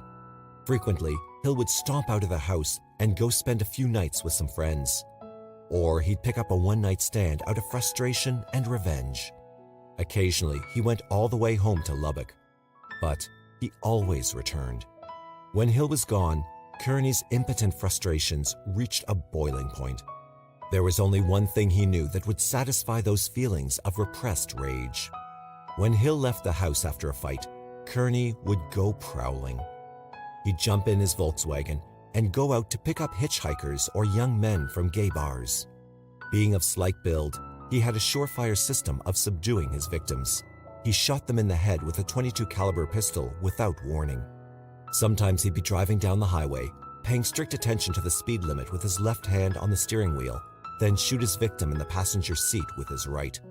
Then he'd drive around until he found a suitably private place for him to relieve his frustrations, vent his rage, and wield his power. As soon as he was alone with their corpses, he would undress them and have sex with them. Then he would employ the hacksaw and cut them into pieces. If he was at home, he did this in the bathroom, fastidiously washing each body part and draining it of blood to keep it from smelling. He left no fingerprints in the dried blood. He learned all this from carefully reading the notorious crimes of Dean Corll, who murdered 17 young boys in Houston, wrapped them up in trash bags, and buried them. Kearney studied Coral's heinous crimes and collected newspaper clippings as news of his torture and murder spree came to a violent conclusion when one of his vicious accomplices killed Coral with his own gun. Most of Kearney's victims reminded him of the type of person who had given him a bad time during his teenage years, blonde and arrogant. Sometimes, after he'd killed them and had sex with their corpses, he would beat them. Patrick Kearney wasn't the only one killing young people in Southern California during this time. The Hillside Stranglers, Angelo Buono and his equally psychotic cousin, Kenneth Bianchi, were plying their trade in the same area at the same time, abducting young girls, torturing them, strangling them, and dumping their bodies wherever convenient. Zodiac Killer was on the loose, taunting police and raining terror with his random murders. The Zebra Killers were randomly hacking people to death with machetes in San Francisco. And, closer to home, Randy Kraft was proving to be one of the all-time most demented killers of gays, with his incomprehensible sadistic torture methods. William Bonin, with his sidekick Vernon Butts, was also committing horribly grisly murders on young gay men and discarding the remains alongside the freeways. No wonder the police were confused. They didn't know how many serial killers they had, and they didn't know how many of them were copycat murders. But as the body count rose, they noticed some marked differences in the modus operandi. One murderer, later to be identified as Randy Kraft, routinely picked up hitchhikers, gays, Marines, or whoever caught his fancy. He then drugged them, tortured them for hours, and ended up by castrating them and shoving whatever was handy, a broom handle, a tree branch, a pole, the victim's own genitals or underwear, into their rectums. He usually did this while the victim was still alive and screaming. William Bonin strangled his victims with rope, cord, or the victim's t-shirt before ripping the corpses and throwing the bodies to the side of the road. But one killer stood out from the others by carefully dismembering his victims, cleaning them up, and tidily bagging them. The press called these the trash bag murders. The homicide cops called them the f***in-a-bag murders. Some experts claim that serial killing is an addiction. Once they begin killing, and sometimes they kill the first time by accident, serial killers find themselves addicted to murder in an intense cycle that begins with homicidal sexual fantasies that in turn spark a desperate search for crimes, leading to a brutal killing, followed by a period of cooling off and a return to a normal daily routine, with all its unbearable stresses, disappointments, and hurts, which lead back to the re-emerging need to start fantasizing about killing again. Once a killing cycle is triggered, it is rarely broken. With time, trapped in this addiction cycle, serial killers become more frenzied, and the frequency and violence of their murders escalate exponentially until they're either caught or burn out. The killer reaches a point where killing no longer satisfies them, and they stop on their own accord if nothing else interrupts their killing career. Some commit suicide, move on to commit other crimes, or turn themselves in to the police. A study of 326 U.S. male serial killers between 1800 and 1995 concluded that 87% had killed at least one stranger and 70% killed only strangers. The most prolific serial killers also tend to be the most organized. They methodically stalk their victims for the best opportunity to strike so as not to be seen, and they smartly dump the bodies far away so as not to leave any clues. Although anyone can be targeted, victims of serial killers tend to be the most vulnerable in society: children, prostitutes, and the elderly. But the most striking and intriguing aspect of serial murderers is the nature of their motivation: to satisfy an intense appetite for power and sadism.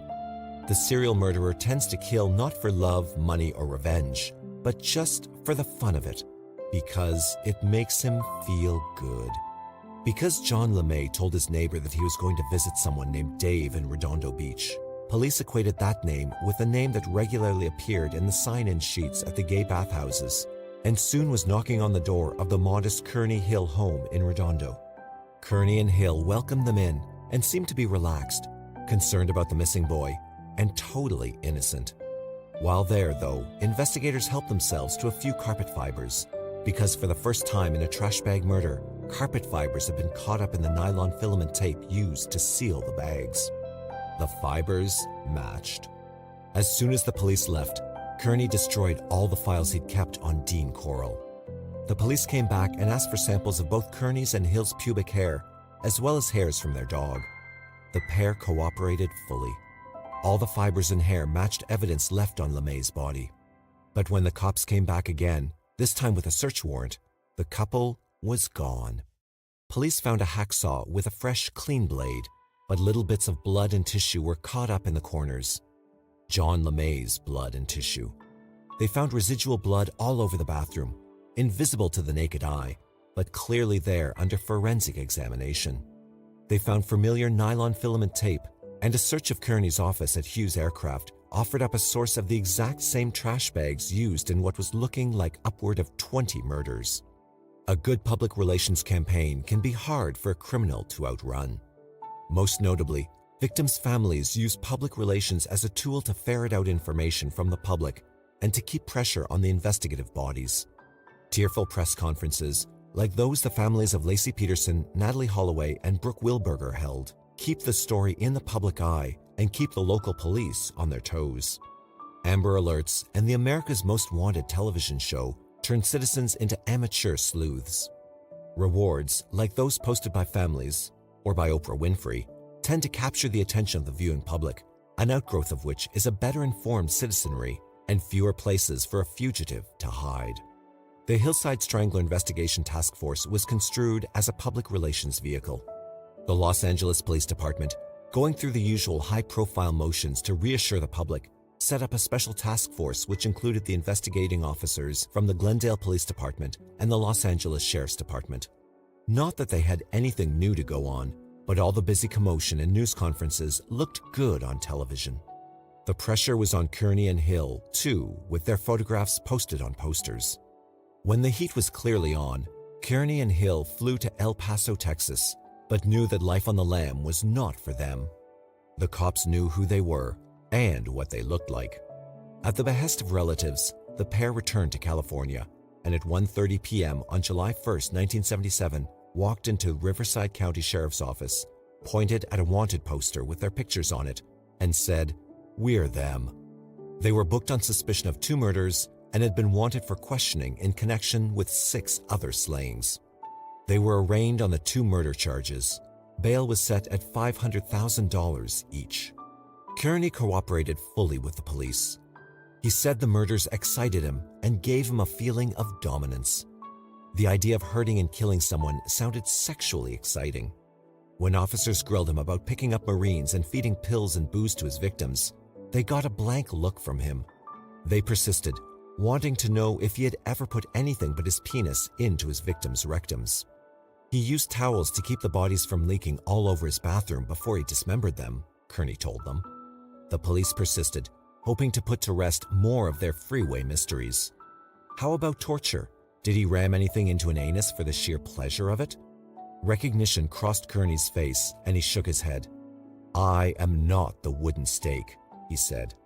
He knew exactly what the detectives were getting at, but impaling, strangling, and torturing his victims wasn't his style. A bullet to the head was clean and simple. He seemed offended that he would be confused with Randy Kraft. The trash bag murders investigation began officially on April 13, 1975, when the body of Albert Rivera, 21, of Los Angeles, was found near Highway 74, east of San Juan Capistrano, in a heavy-duty trash bag. But according to Kearney, in a series of letters, confessions, and conversations with the police, the killing began much earlier, in the mid-60s in Tijuana and San Diego. He led them to the site where he had buried one of his first victims, known only as George, behind his and Hill's Culver City apartment. The victim was killed around Christmas 1968. The police dug where Kearney indicated and came up with a skeleton with a single bullet hole in its skull. After killing George, a paranoid Kearney laid low for over a year. Nobody came knocking on his door, and he realized that he had actually gotten away with murder. A neighbor said he occasionally heard what she thought were gunshots, but had no idea they came from the Kearney and Hill apartment. After his arrest, Kearney wrote letters to the police, detailing the crimes, the names of the victims, and the places the bodies could be found. An 18th count of murder was filed the same day that the 13th Hillside Strangler victim was found. As to John LeMay, Hill wasn't home when his young lover came to the house. so Kearney invited him in to watch television. Without provocation, Kearney shot LeMay in the back of the head and later dumped his remains in the desert. He liked using the desert. The desert animals and insects removed evidence quickly and efficiently. "Things disappear very rapidly in the desert," he told investigators. "You can put a small animal on an anthill and it disappears right in front of your eyes." Kearney once had a flat tire during one of his drives to the desert to dispose of a body. When he discovered that the spare was flat too, he had to call a tow truck to get his car to a service station. Kearney stood by, sweating bullets while the attendant fixed the flat, never questioning the bags in the back seat, which contained arms, legs, a rib cage, and some intestines. Another time, he locked his keys in the car while inspecting possible dump sites. It took him hours to jimmy open the lock with a coat hanger, nervously looking over his shoulder the whole time, freshly filled trash bags again in the back seat. As soon as the bags were unloaded, though, he felt an enormous sense of relief, accomplishment, and power. After hearing 3 hours of evidence, the Riverside County Grand Jury refused to indict David Hill. Public defender Malcolm McMillan spirited him out of jail under a cloak of secrecy to protect him from reporters and photographers. Hill fled California and returned to Lubbock. Riverside District Attorney Byron Morton said, "The evidence against Mr. Hill was weak," adding that much of the information unearthed by Riverside investigators tended to exonerate Hill. McMillan said he was not surprised the grand jury refused to indict Hill, adding that he didn't think there was sufficient evidence to hold him to answer in Superior Court. Kearney said that Hill was neither involved in nor aware of the murders. He said that he committed all the murders while Hill was away. Did Kearney take all the blame to free an innocent man or to absolve his lover? Is it likely that Hill was innocent? Against the advice of his attorney, Patrick Kearney changed his not guilty plea to a plea of guilty. His attorney advised him to plead not guilty by reason of insanity, but Kearney pleaded guilty to the original 3 charges of murder and asked to be sentenced immediately in an apparent move to avoid California's death penalty. His actions were moot. The death penalty law didn't go into effect until August 1977. All of Kearney's homicides predated that time, so the death penalty was never an option for prosecutors. Superior Judge John Hughes handed down a life term with the possibility of parole in 7 years. Judge Breckenridge said, "This defendant has certainly perpetrated a series of ghastly and grisly crimes. I can only hope the Community Release Board will never release Mr. Kearney. He appears to be an insult to humanity." For what seems to be approximately 32 murders, Kearney was eventually charged with 21 counts of murder and received 21 life sentences. If all of his confessions are truthful, he also murdered 2 children, ages 5 and 8, along with 4 victims whose bodies were never recovered. At least 7 of his victims remain unidentified. Patrick Kearney is today living out his life sentences in California. He writes essays and has a few of them published. The trash bag murders are considered among the most heinous crimes of the 20th century. Patrick Kearney's swath of death ranks him with the likes of Jerry Brudos, Ted Bundy, Jeffrey Dahmer, and John Wayne Gacy. If he hadn't gotten sloppy, consciously or unconsciously, he'd probably still be doing it today. In the suburb of Melbourne, Australia, known as Frankston, during a span of weeks in the summer of 1993, 2 teenage girls and a young adult woman lost their lives at the hands of a violent serial killer, and another middle-aged woman was attacked, but managed to survive. Since none of the victims were linked to one another except for their location, which was less than an hour from Melbourne, in southeastern Victoria, the crimes were not initially connected for certain, but eventually police highly suspected they were in pursuit of a single serial killer in these cases, who was in the habit of choosing victims randomly and stabbing them to death.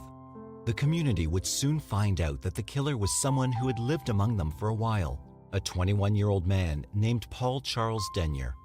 At 6 feet tall and being overweight as well, he definitely looked like an imposing force, but it was his complete lack of emotion when arrested that revealed how devoid of humanity he really was.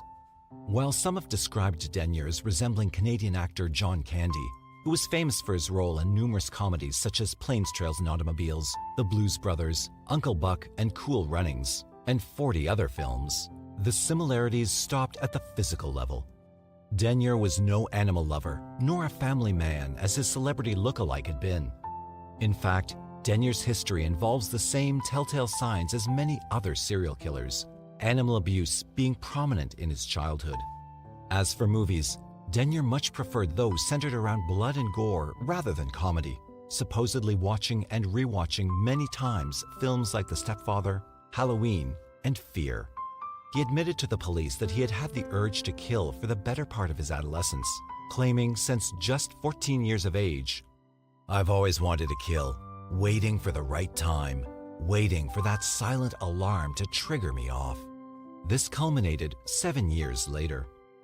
Born to British parents who had immigrated to Australia in 1965, Paul Charles Denyer arrived into this world on April 14, 1972, in Sydney. Maureen and Anthony Denyer had 2 older boys at the time and would have another boy and a girl after Paul. As an infant, Paul was said to have taken a fall off a bench, bumping his head. And so there was a running family joke blaming anything Paul did that was out of the ordinary on the incident.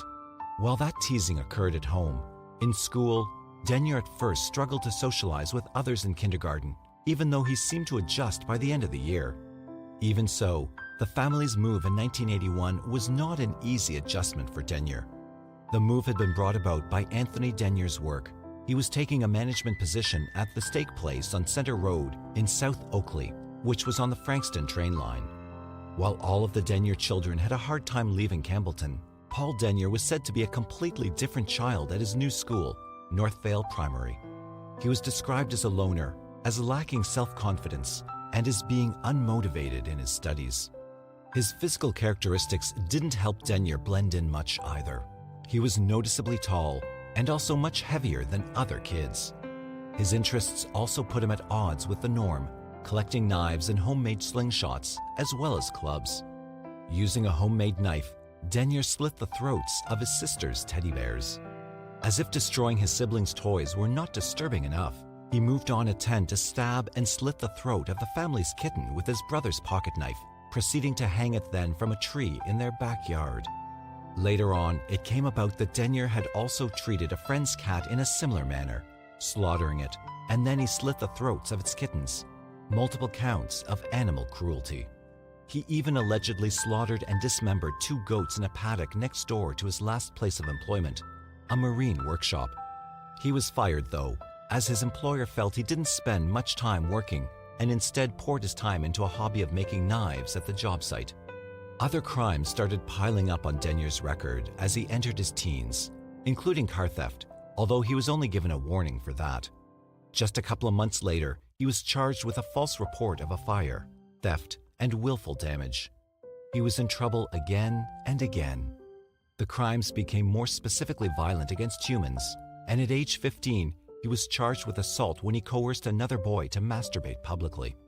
He even lost employment due to his treatment of people, having allegedly assaulted a woman and child with a line of shopping trolleys at Safeway supermarket. Safeway did open a different chapter in Denyer's life, though, as he met Sharon Johnson while at work there in 1992. This would have been as close to a normal relationship as he would ever have. Other jobs never gave him a chance, such as the time he applied to the Victorian Police Force. Perhaps fortunately, he was rejected, citing his being unfit physically. Unable to hold down a job only added to the signs of being a social outcast, and he continued to be obsessed with death, horror murder movies, and in general, anything macabre. During all of this, Denyer moved in with Sharon Johnson, who lived in a flat on Dandenong Road in Frankston. Denyer was jobless and had a great deal of unfocused time on his hands, while Sharon was working 2 jobs to keep up with the bills. Not too long after Denyer moved into the flat, disturbing things started happening in the area. A burglary occurred in one flat, and all of that tenant's engagement photos and clothes had been slashed with a knife. There were also accusations of a peeping Tom by another tenant. Meanwhile, Denyer and Johnson had become friends with yet another tenant, Tricia, who had a sister named Donna. Donna didn't live on the same block, but close enough by, with her newborn baby and her fiancé, Les, who worked delivering pizzas late into the night. One evening, Donna experienced a series of unnerving prank calls and joined Les with the baby out for a while. Upon all arriving back to their home for the night after Les's work was complete, they were met with quite a horrific scene. On the wall next to their television was a message that appeared to be written in blood, "Dead Dawn," and a second message that read, "Donna, you're dead." Scattered along the floor across the living room and kitchen were the entrails of Donna's cats, Buffy. Blood was everywhere. Draped over the bulk of the cat's disemboweled body was a picture of a bikini-clad woman. Oddly, one of Buffy's eyes was bulging from its socket, while the other eye was missing completely. In a hauntingly similar manner to another portion of this story, Buffy's kittens were not spared. In the bathroom, the two kittens, their throats cut, were lying in the baby's bath, which was full of bloodied water. No room untouched, there was even blood everywhere in the laundry room, sprayed all up the walls, and even a freshly laundered basket full of baby clothes. In another area, the baby's clothing had been slashed and destroyed as well. The flat itself had damages beyond the remains of the cat. In the kitchen, cupboard doors bore splintered holes where someone had kicked them in. The intruder had opened every drawer and clothes were ripped and strewn all throughout the bedroom. A collection of centerfold pin-ups that Les had kept had been slashed and stabbed with some sort of a knife. Another photo of a semi-clad model was found at the baby's crib. The words, "Donna and Robin," had been sprayed in white shaving foam on the dressing table mirror. Who Robin was remained a mystery. As one might imagine, Donna couldn't bring herself to stay at the flat ever again after that night in February 1993, so she opted to stay temporarily with her sister Tricia until she found another place. Paul Denyer, who knew Donna quite well through Tricia, had the gall to tell Donna that she would be safe now, even going as far to say that if the police found out who was responsible, that he would make it his mission to take care of them for her. Just a few months later, a series of events unfolded that tied everything together. In June, Elizabeth Stevens, an 18-year-old student, was reported by her aunt and uncle as missing. She had been staying with them but didn't return in the evening they reported her. Unfortunately, her body was recovered in Lloyd Park, just a short drive from Frankston, on Cranbourne Road in Langwarrin the next day, Saturday, June 12, 1993. Her injuries were numerous. 6 deep knife wounds had penetrated her chest, 4 cuts ran from her breast through her abdomen, and 4 ran across to form a crisscross pattern of squares. Her face had suffered cuts and abrasions, and her throat had been cut. Her nose appeared to have been broken. Although her bra was found around her neck, a post-mortem exam indicated no sexual intercourse had occurred. As Elizabeth had no known involvement with anyone who would have been violent, her murder was suspected to be at random. As police went to great lengths to find the killer, they spared no resources, even going so far as to display a life-size mannequin at a roadblock near the bus stop where the teenager had last been seen, hoping that new details would be brought forward in the case and therefore new leads. Bus drivers and passengers were questioned. All of the residents in the district were as well.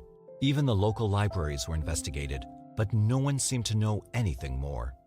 Then in July, on the 8th, a 41-year-old named Rosa Toth, who worked as a bank clerk, was violently attacked on her way home from Seaford in the Frankston district. Her attacker claimed to have a gun and attempted to force her into the cover of the woods. Mrs. Toth fought off her attacker. Despite him ripping hair from her head, she bit his hands and continued fighting back until he gave up and ran away, at which point she emerged with torn stockings and no pants at a roadway where she caught the attention of a car that was approaching. She escaped with her life that night, and police assumed it was a purse snatching gone wrong. That same night, a 22-year-old woman was preparing dinner when she realized she was out of milk. She drove to the store in Seaford, but went missing during the trip. She was the mother of a newborn, Jake, who was just 12 days old, and her name was Debbie Freem.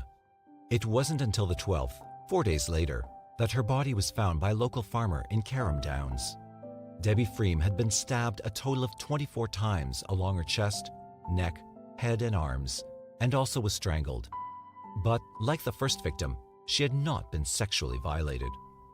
The police began to link both of these stabbings and the attack on Rosa Toth, looking for just one suspect for all 3 of these crimes. To deal with the fear in the community, a help center called Operation Reassurance was created to be a resource for women regarding how to prevent attacks and what to do if one was attacked. Even so, one more teenager would lose her life before the killer was stopped. On July 30th, Natalie Russell, who was 17 years old, was riding back to her house from John Paul College on her bike in Frankston. It was the middle of the afternoon when she disappeared. That night, her remains were found in some bushes between the peninsula and the Long Island golf clubs. Her slain body bore multiple stab wounds around her face and neck. Her throat was slashed, and yet there was no proof of sexual intercourse, just as in the cases of the other two murdered women. There was something new in this case, though. A piece of evidence that would become key was left on the body. A small piece of skin, thought to be from a finger, was removed from the neck of the victim that had belonged to her killer. Also, a sighting by a reliable source, a police officer no less, had occurred that seemed to be related. At about 3 p.m., someone had seen a Toyota Corona that was memorably yellow and near the bike track. This was about the time the coroner thought the murder of Natalie Russell had taken place. The officer had written down the registration number after determining the car had no plates and so was suspect. Running the registration number gave the police a match with a report from a postal worker. The man had been sitting suspiciously in the front seat, slumping as if he didn't want to be seen, and something about it had bothered the postal worker. That wasn't much, but it also came up that this was a match to a car seen in the area where Debbie Freeman's body was discovered. And that was no random circumstance. The registration indeed belonged to Paul Charles Denyer. Denyer wasn't home, though, when the police showed up at his apartment at 3:30 p.m. that day. Detective Mick Hughes and Charlie Bazzina slipped a card under the door and requested contact, hoping to hear something later. Sharon Johnson was the one who called them back at 5:15 p.m., and they reassured her it was just part of the canvassing of the neighborhood, a routine inquiry. They didn't want to scare Denyer off before they could find him, and quickly proceeded to put together a team. Within 10 minutes, the group, headed by Mick Hughes, Rod Wilson, and CIB Detective Darren O'Loughlin, were at the scene of the flats at 186 Frankston Dandenong Road, ready to take Denyer. When they knocked, Denyer seemed rather calm and collected, and had an answer for most of the questions they asked him. Why was he driving a car with no plates? Well, he actually had a 28-day permit to do so while he made the repairs it needed before it could be registered. Why had his car been seen in the areas of each crime scene during the time frames of the murders? He claimed his car had broken down near the bike trail, which was the area where Natalie Russell had been found, and that he had been picking up Sharon near the train when his car had been spotted the other time. What didn't match up were all of the cuts, and even the missing skin on his hands. He had an answer for that, too, tying it back to the car repairs, and saying that he'd gotten injured while working on the fan in the car engine. Denyer denied knowing anything about the murders at all, except for what he'd learned from the news. But the detectives saw through all of the excuses and numerous coincidences. They proceeded to take him into the police station for questioning. In the interrogation room, they requested hair and blood samples for a DNA test. All throughout the night, he had maintained his innocence, but the realization of the implications of a DNA match changed the game for him. He asked how long the results would be before they returned. He wanted to know if they had a sample from the victims that purportedly had come from the killer. Out of nowhere, he suddenly and spontaneously admitted, "Okay, I killed all three of them." Detective Darren O'Loughlin's interrogation was finally getting somewhere. It was now the early morning hours of August 1st, and Denyer began to reveal the details of his murders of Elizabeth Stevens, Debbie Freeman, and Natalie Russell, as well as Rosa Toth's attack. In a detached, completely unremorseful, and almost smug manner, Denyer delivered his confession as one who was describing a job process to a group of new employees or recounting his day to an acquaintance, but certainly not like one who was describing violent acts. The sense of control he appeared to feel was something he immensely enjoyed. He was the only one who had information that they were after, and he knew it. As for Elizabeth Stevens' murder, he confirmed that it was at random. He described it as being a rainy, gloomy night, and she had gotten off the bus around 7 p.m. at the stop on Cranbourne Road in Langwarren. He was waiting around the bus stop, saw her, and decided to follow her. While it would have only been a short walk until she was back at the safety of her aunt and uncle's, instead she found herself being grabbed from behind and told that she would be finished off if she screamed or tried to run. Denyer used a piece of aluminum pipe to feign having a gun held on his victim and persuaded her to go into the woods at Lloyd Park. His account included that they walked into a bit of bushland beside the main track in Lloyd Park. Sat there, stood in the bushes for a while, I can't remember, just standing there, I suppose. I held the gun to the back of her neck, walked across the track over towards the other small sand hill or something. And on the other side of that hill, she asked me if she could, go to the toilet, so to speak. So I respected her privacy. So I turned around and everything while she did it and everything. When she finished, we just walked down toward where the goalposts are, and we turned right and headed toward the area where she was found. I got to that area there, and I started choking her with my hands, and she passed out after a while. The oxygen got cut off to her head, and she just stopped. And then I pulled out the knife and stabbed her many times in the throat, and she was still alive. Then she stood up, and we walked around and all that, just walking around a few steps, and then I threw her on the ground and stuck my foot over her neck to finish her off.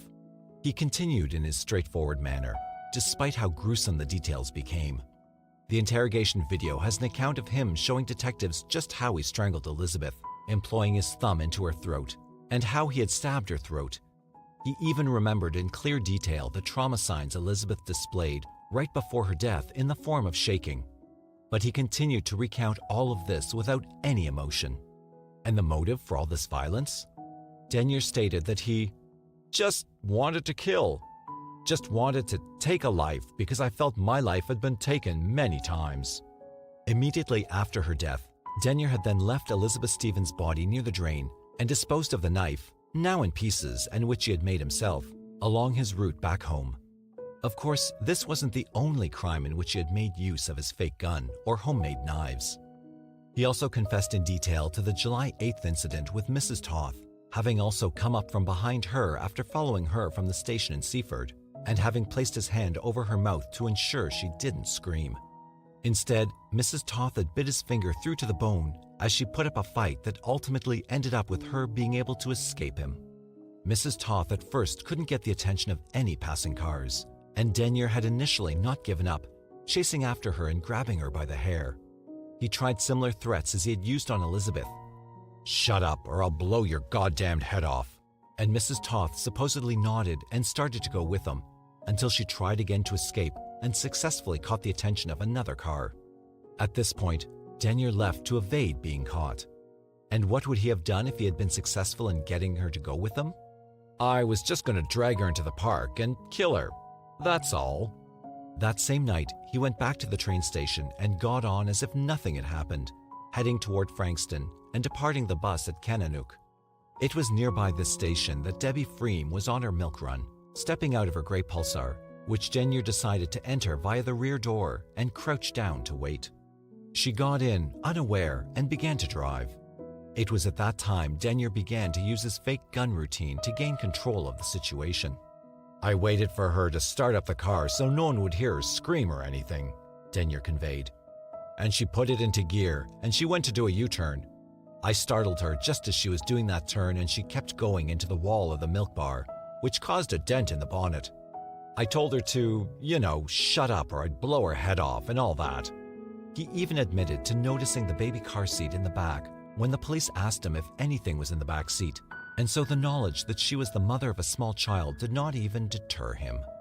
Guiding her to a remote area, Denyer continued to threaten her.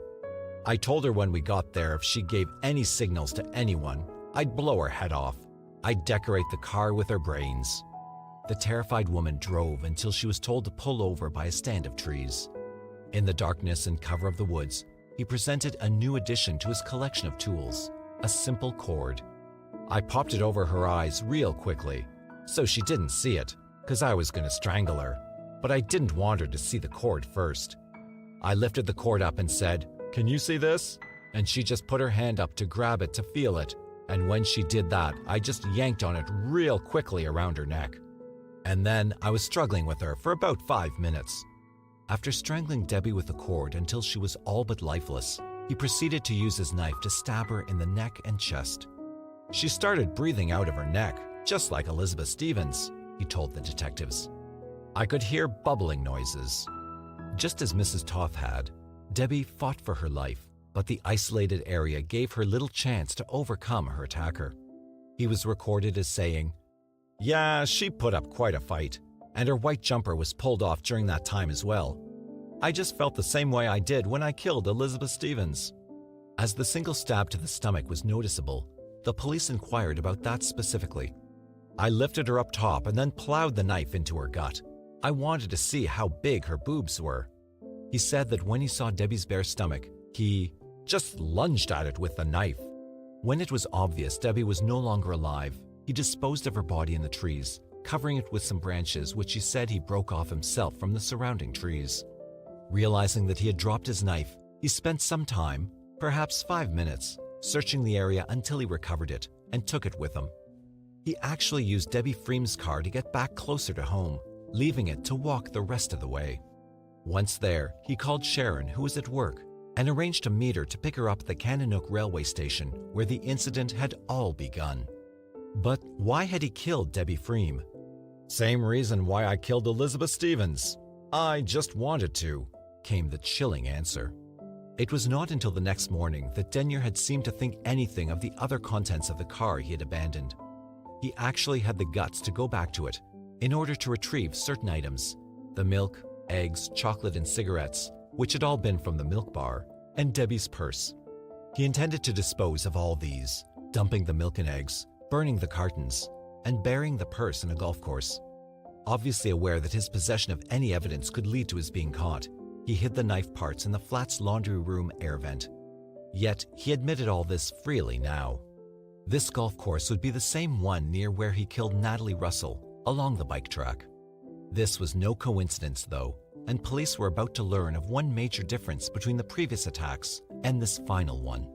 So far, the questioning had resulted in confessions for all but one of the crimes Denyer was the main suspect for, and the process had taken a total of 12 hours.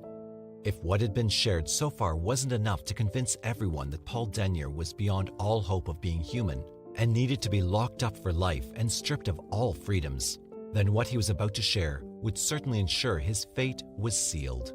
In this chapter of Denyer's confession, he freely admits that a certain level of planning went into Natalie Russell's murder. He had a desire to abduct a young woman, and although he didn't have a specific target in mind, he did have a location: the bike track at the Flora and Fauna Reserve in nearby Langwarren. Then, under the cover of woods, just as in the other cases, he would murder the young woman. As the reserve was bordered by a wire fence, he came prepared with pliers, making a hole in 3 separate places through which he could drag his victim into the woods.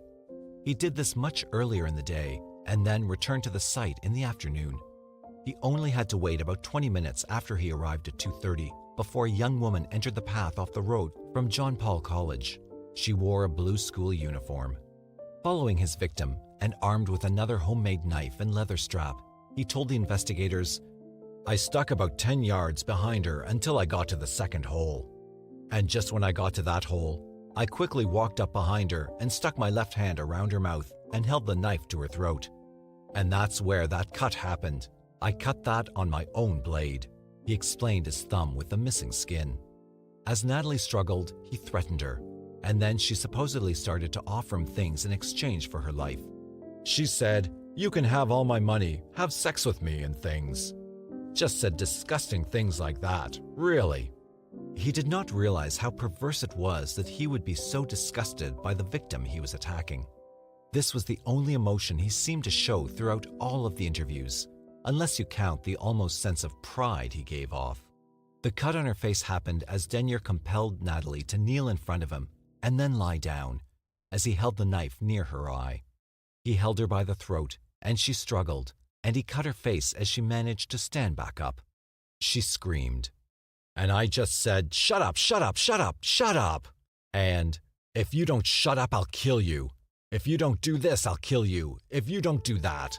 Denyer described his response. And she said, "What do you want from me?" I said, "All I want you to do is shut up." And so when she was kneeling on the ground, I put the strap around her neck to strangle her, and it broke in half. And then she started violently struggling for about a minute, until I pushed, got her onto her back again, and pushed her head back like this and cut her throat. Denyer had no issue demonstrating the details of his actions as he spoke. I cut a small cut at first, and then she was bleeding. And then I stuck my fingers into her throat and grabbed her cords and I twisted them. When asked why he would do that, he answered, "My whole fingers, like that much of my hand, was inside her throat." When asked again, he gave more details. "Stop her from breathing." And then she slowly stopped.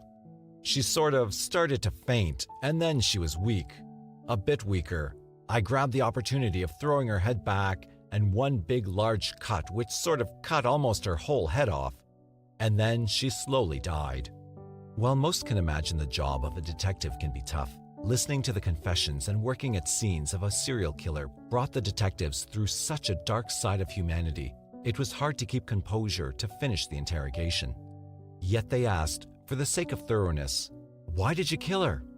"Just the same reason as before. Just everything came back through my mind again.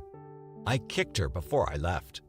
He said the kick was to ensure she was actually dead, and yet he slashed her one more time after that. Ironically, he was almost caught then and there. As he walked back to his car with Natalie's blood still on his hands, he saw two officers examining his car because of its lack of plates, and decided to leave it there and walk back to his flat, taking a different route. To conceal the evidence, he hid the knife again, but this time in the backyard. After cleaning up, he went about business as usual, picking up Sharon from work and going on to socialize with her at her mother's home in town. Adding to the list of crimes, he then tacked on a confession about his neighbor's sister, Donna, and her cats. He even admitted that he had brought one of his knives to murder Donna, but she was not home by the time he had arrived. While that may have been the start of the violence against women in the area, Denyer admitted he had stalked women for years, just waiting for the right time, waiting for that silent alarm to trigger me off, waiting for the sign. What was it about women that Denyer had such a problem with? "I just hate 'em." "I beg your pardon?" said O'Loughlin. "I just hate 'em," Denyer repeated. "Those particular girls?" asked O'Loughlin, in reference to Denyer's victims. "Or women in general?" "General." The exception would be Sharon, who was apparently completely clueless about her boyfriend's doings while she was busy working to support them. "Sharon's not like anyone else I know. I'd never hurt her. She's a kindred spirit," Denyer said. And so Denyer was formally charged with 3 counts of murder and initially 1 count of attempted murder. The charge for the incident with Mrs. Toth was changed to abduction later on. He pled guilty to all on December 15, 1993. Standing trial before Justice Frank Vincent at the Supreme Court of Victoria, the court heard expert testimony from a clinical psychologist, Ian Joblin. While Denyer was awaiting trial in the months prior, Joblin had the opportunity to examine him. What he observed in Denyer was especially disturbing, as Denyer not only failed to show remorse, but also showed evidence of deriving great pleasure from discussing the murders. Denyer also took little responsibility for his life beyond admitting he had done these things. He blamed his parents and the way they raised him. He accused one of his older brothers of sexual abuse against him, and even his lack of employment as reasons why he became a serial killer. These excuses could have been the stories of many others, all who never became serial killers, though. His psychological condition was beyond someone who just hadn't had great luck in life. His very nature was aggressive, cruel, and thrived on the suffering of others, the suffering he himself caused. The term sadist was used to describe Denyer. He received pleasure, and albeit temporary satisfaction, every time he committed a murder. Very quickly, though, he would lose this satisfaction, and then would set out to kill again.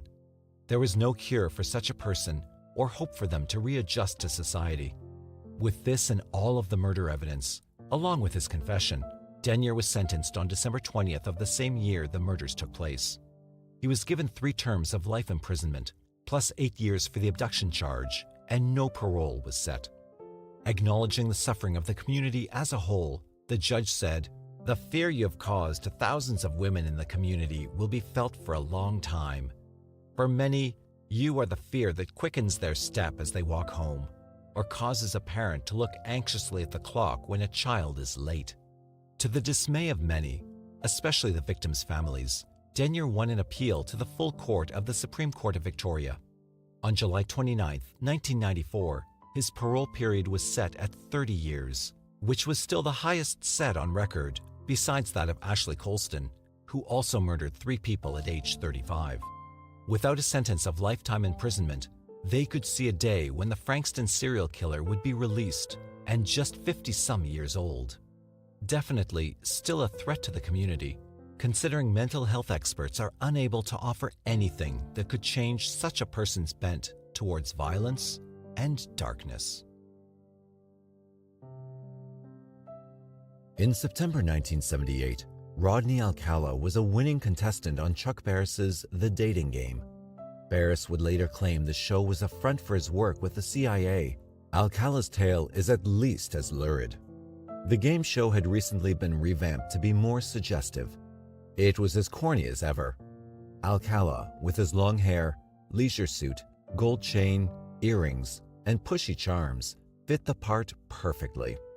The episode introduced him to Bachelorette Cheryl Bradshaw as a successful photographer who got his start at the age of 13 when his father found him in the darkroom, fully developed. The host told Bradshaw that Alcala, from Los Angeles, was into skydiving and motorcycling. Alcala managed to be somewhat less awkward than his 2 competitors. Bradshaw, a teacher from Phoenix, Arizona, asked the 3 bachelors, hidden from her view behind a screen, to describe themselves. "I'm serving you for dinner. What are you called and what do you look like?" "I'm called the Banana, and I look really good," the lean Alcala confidently told her. "Peel me." Intrigued, Bradshaw then asked him to pretend to audition for her drama class. She suggested he take the part of a dirty old man. As a convicted sex offender, it was something he had some experience with already, so he just growled, "Come on over here." Somehow, his come-ons worked, and the lucky pair won tennis lessons and a trip to Magic Mountain, one of the Los Angeles area's local amusement parks. But after talking to Alcala backstage, Bradshaw wisely decided that Alcala was less a swinging single than simply creepy. She never did accompany him on that date. More than 20 years later, Alcala would point to a tape of that dating game episode as proof that he'd already owned the pair of gold ball earrings that prosecutors would contend he was keeping as a trophy of his kills, along with a collection of photographs of his sexual assault and murder victims and targets. In January 2010, Rodney James Alcala started his 3rd trial for the 1979 murder of a 12-year-old girl from Huntington Beach, California, Robin Samso. The courts had thrown out his 2 previous convictions on technicalities.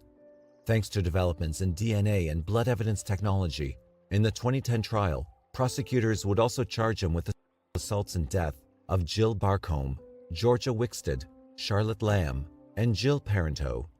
He'd already been convicted of 2 sex crimes, and New York detectives now believe he also killed 2 women in Manhattan during the 70s. James Alcala was born in San Antonio, Texas in 1943.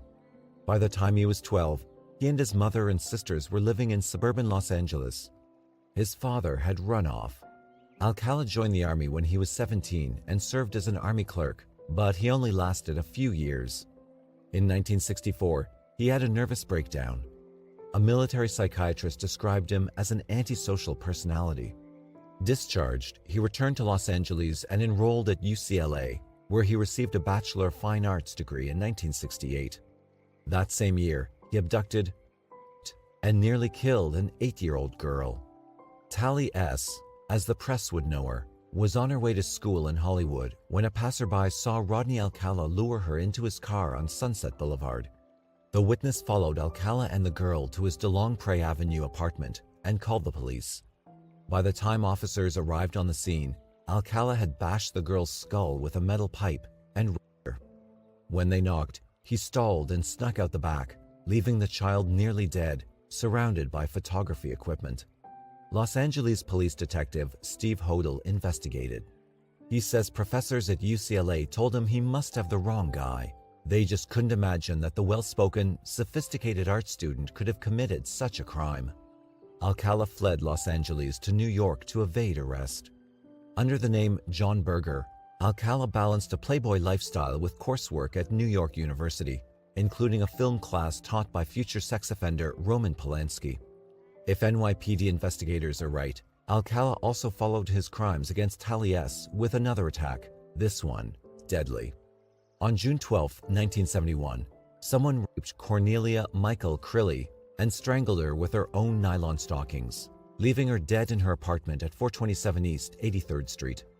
The 23-year-old TWA flight attendant had just moved to the block, back then famous among Manhattan singles for its unusually high concentration of stewardesses and secretaries. Perhaps it struck the attacker as a fertile hunting ground. At the time of the discovery of the body, the NYPD initially suspected Crilly's boyfriend, Leon Borstein. They now believe that Rodney Alcala committed the crime and say that saliva evidence ties him to the crime scene. Borstein was then a Brooklyn assistant district attorney. He has since served as a chief special prosecutor for New York City. Borstein thinks Crilly met Alcala as she moved into her new apartment. He speculates that the friendly young woman might have accepted Alcala's help in moving some furniture. With the cops distracted by Borstein, Alcala slipped away again. Still using the John Berger alias, he took a job at a drama camp near New Hampshire's Lake Sunapee. When two teenage girls took shelter from a sudden summer storm in the post office of the tiny village of George's Mills, they noticed that their camp counselor, John Berger, looked a lot like the Rodney Alcala pictured on the FBI's 10 Most Wanted poster. The authorities were seeking Alcala for the California assault on young Tallies. The campers alerted authorities, and in August of 1971, Alcala was arrested for that crime. The Crilly case was still open, but Alcala was found guilty and sentenced for kidnapping and raping Tallies. Thanks to then-lenient California laws that emphasized rehabilitating sex offenders rather than putting them away, he served only 34 months, despite indications that the girl would have died from her injuries had the witness not led police to Alcala's apartment so quickly. Rodney Alcala would soon be free to strike again. In 1974, a 13-year-old girl known in trial reports as Julie J. made an emergency call claiming that a man had kidnapped her in Huntington Beach. She'd been waiting for the bus, and Rodney Alcala had offered her a ride to school. He then refused to let the panicked girl out of his car until they got to Bolsa Chica State Beach. He dragged Julie to the cliffs, forced her to smoke marijuana, and kissed her. Alcala was convicted only of violating parole and furnishing a minor with marijuana. He spent just another 2 years in prison. When he got out, Alcala's trusting parole officer gave him permission to go to New York to visit relatives for the summer of 1977. David Berkowitz, better known as the Son of Sam, would be arrested that August for a 2-year crime spree during which he shot 7 young women and 2 men around New York City. Alcala allegedly added to this summer of terror. NYPD investigators believe Alcala murdered a young Manhattan socialite that summer. Ellen Hover, 23, was the daughter of Herman Hover, the owner of Ciro's, a legendary Hollywood nightclub. Ciro's was first the epitome of big band swing, the height of Rat Pack glamour. Sammy Davis Jr. and Dean Martin served as Ellen's godfathers. Her grandmother was a gossip writer. Her aunt, Sheila Weller, writes for Vanity Fair. Ellen Hover was last seen in her apartment on 3rd Avenue at 44th Street on July 15, 1977. Her datebook showed that she had an appointment to meet with one John Berger that same day. Her stepfather hired a private investigator, and the family took out an ad in the New York Times, soliciting information on the mysterious John Berger. Alcala simply moved back to Los Angeles, reverted to his own name, and got a job as a typesetter at the Los Angeles Times. No one came forward with information on John Berger until later that year. A tip to the FBI pointed out that a New Hampshire drama camp counselor named John Berger had been taken away by the police a few years before.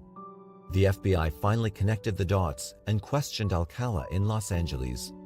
He admitted knowing Ellen Hover, but investigators hadn't yet found her body, so they let him go and apparently filed the case away. Ellen Hover's body was eventually found on the Rockefeller Estate in North Tarrytown, New York, just miles from a Hover family summer house, and mere yards from where an aspiring model would later report that Berger had taken photos of her. Meanwhile, Rodney Alcala was up to his old tricks. While New York was busy with the Son of Sam killings, Los Angeles endured the Hillside Strangler, which actually turned out to be two men who were killing young women and dumping their bodies in the wooded ravines around the city. And Los Angeles also had Rodney Alcala again. The Los Angeles Police Department initially thought the murder of Jill Barcombe, 18, was the Hillside Stranglers' work. Jill Barcombe was a runaway originally from Brooklyn. One of 11 kids, she'd volunteered as a candy striper and played the trumpet in high school.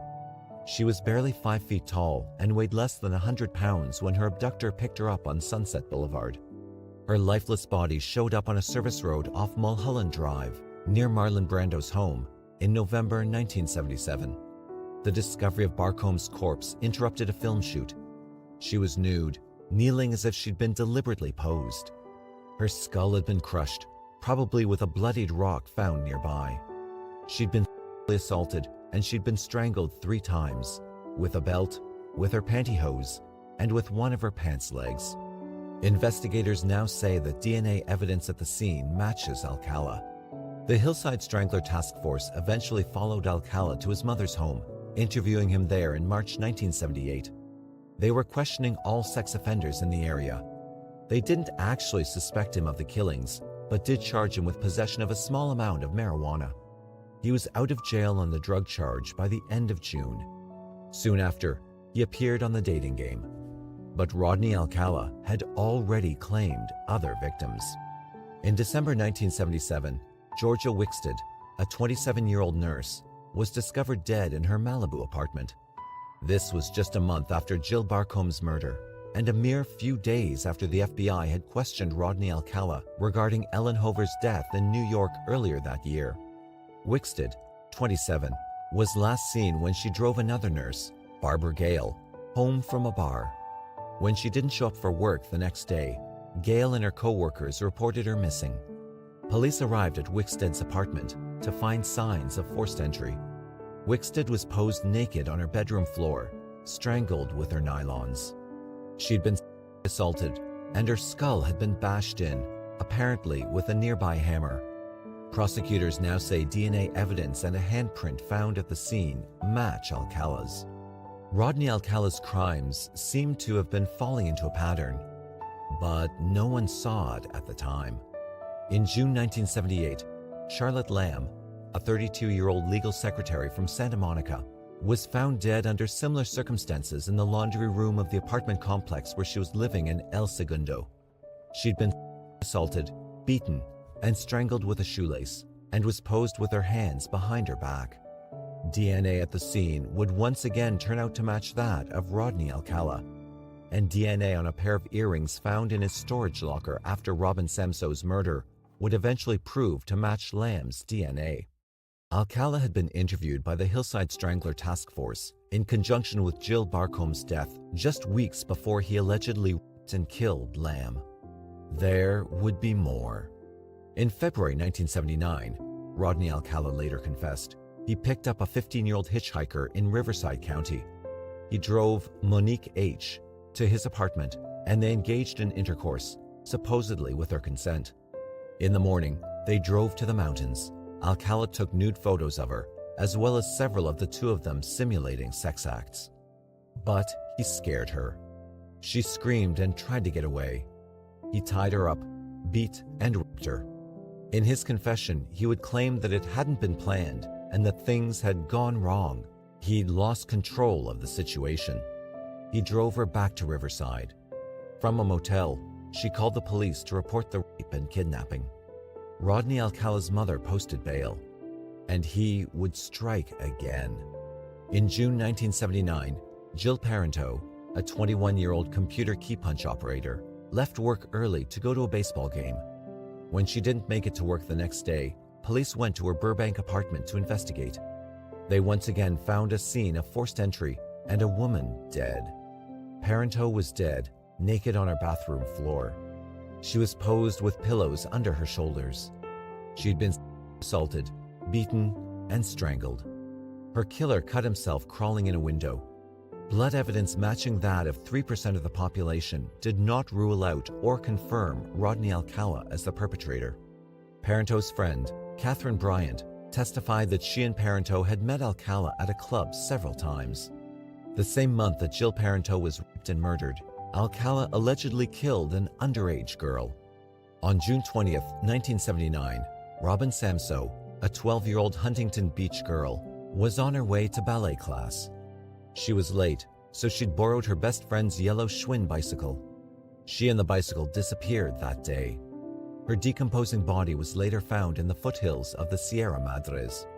Earlier, neighbor Jackie Young had chased a strange man away from Robin Samsoe and her friend, Bridget Wilvert, when they were playing along Huntington Beach's low cliffs.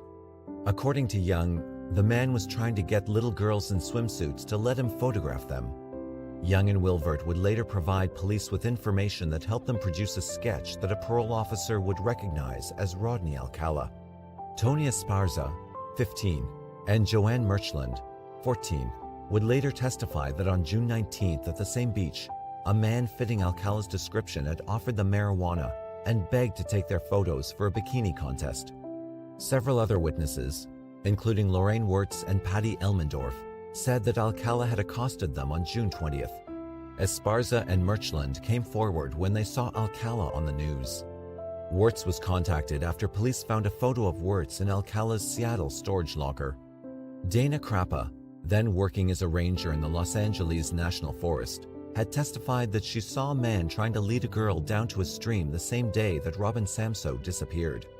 She says he was driving a Datsun F10, which was the make and model that Alcala owned in 1979. 12 days after Samsoe's disappearance, William Popke, another U.S. Parks Ranger, found Robin Samsoe's decomposing remains. He initially assumed they were deer bones and tossed one to Crappa. Robin's left foot and portions of her hands were missing, and her skull had been separated from her neck. A kitchen knife and one of her shoes were nearby. The decomposition meant that investigators were unable to determine whether she'd been raped.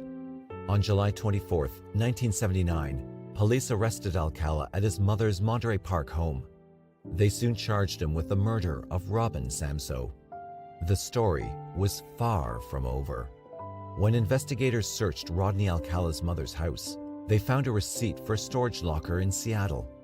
The locker held numerous photographs of young girls, including one of Lori Wirtz. They also found a pair of gold ball earrings allegedly worn by Robin Samsoe and belonging to her mother. Alcala still claims he'd long owned those himself. The second pair of earrings, with tiny roses, would, years later, reveal Charlotte Lamb's DNA. Police believe that Alcala was keeping the photos and earrings as trophies of his crimes. Alcala apparently spent just a few days in Seattle that July. He told his girlfriend, Elizabeth Keller, that he'd been in Dallas, where he said he was planning to open a photography studio.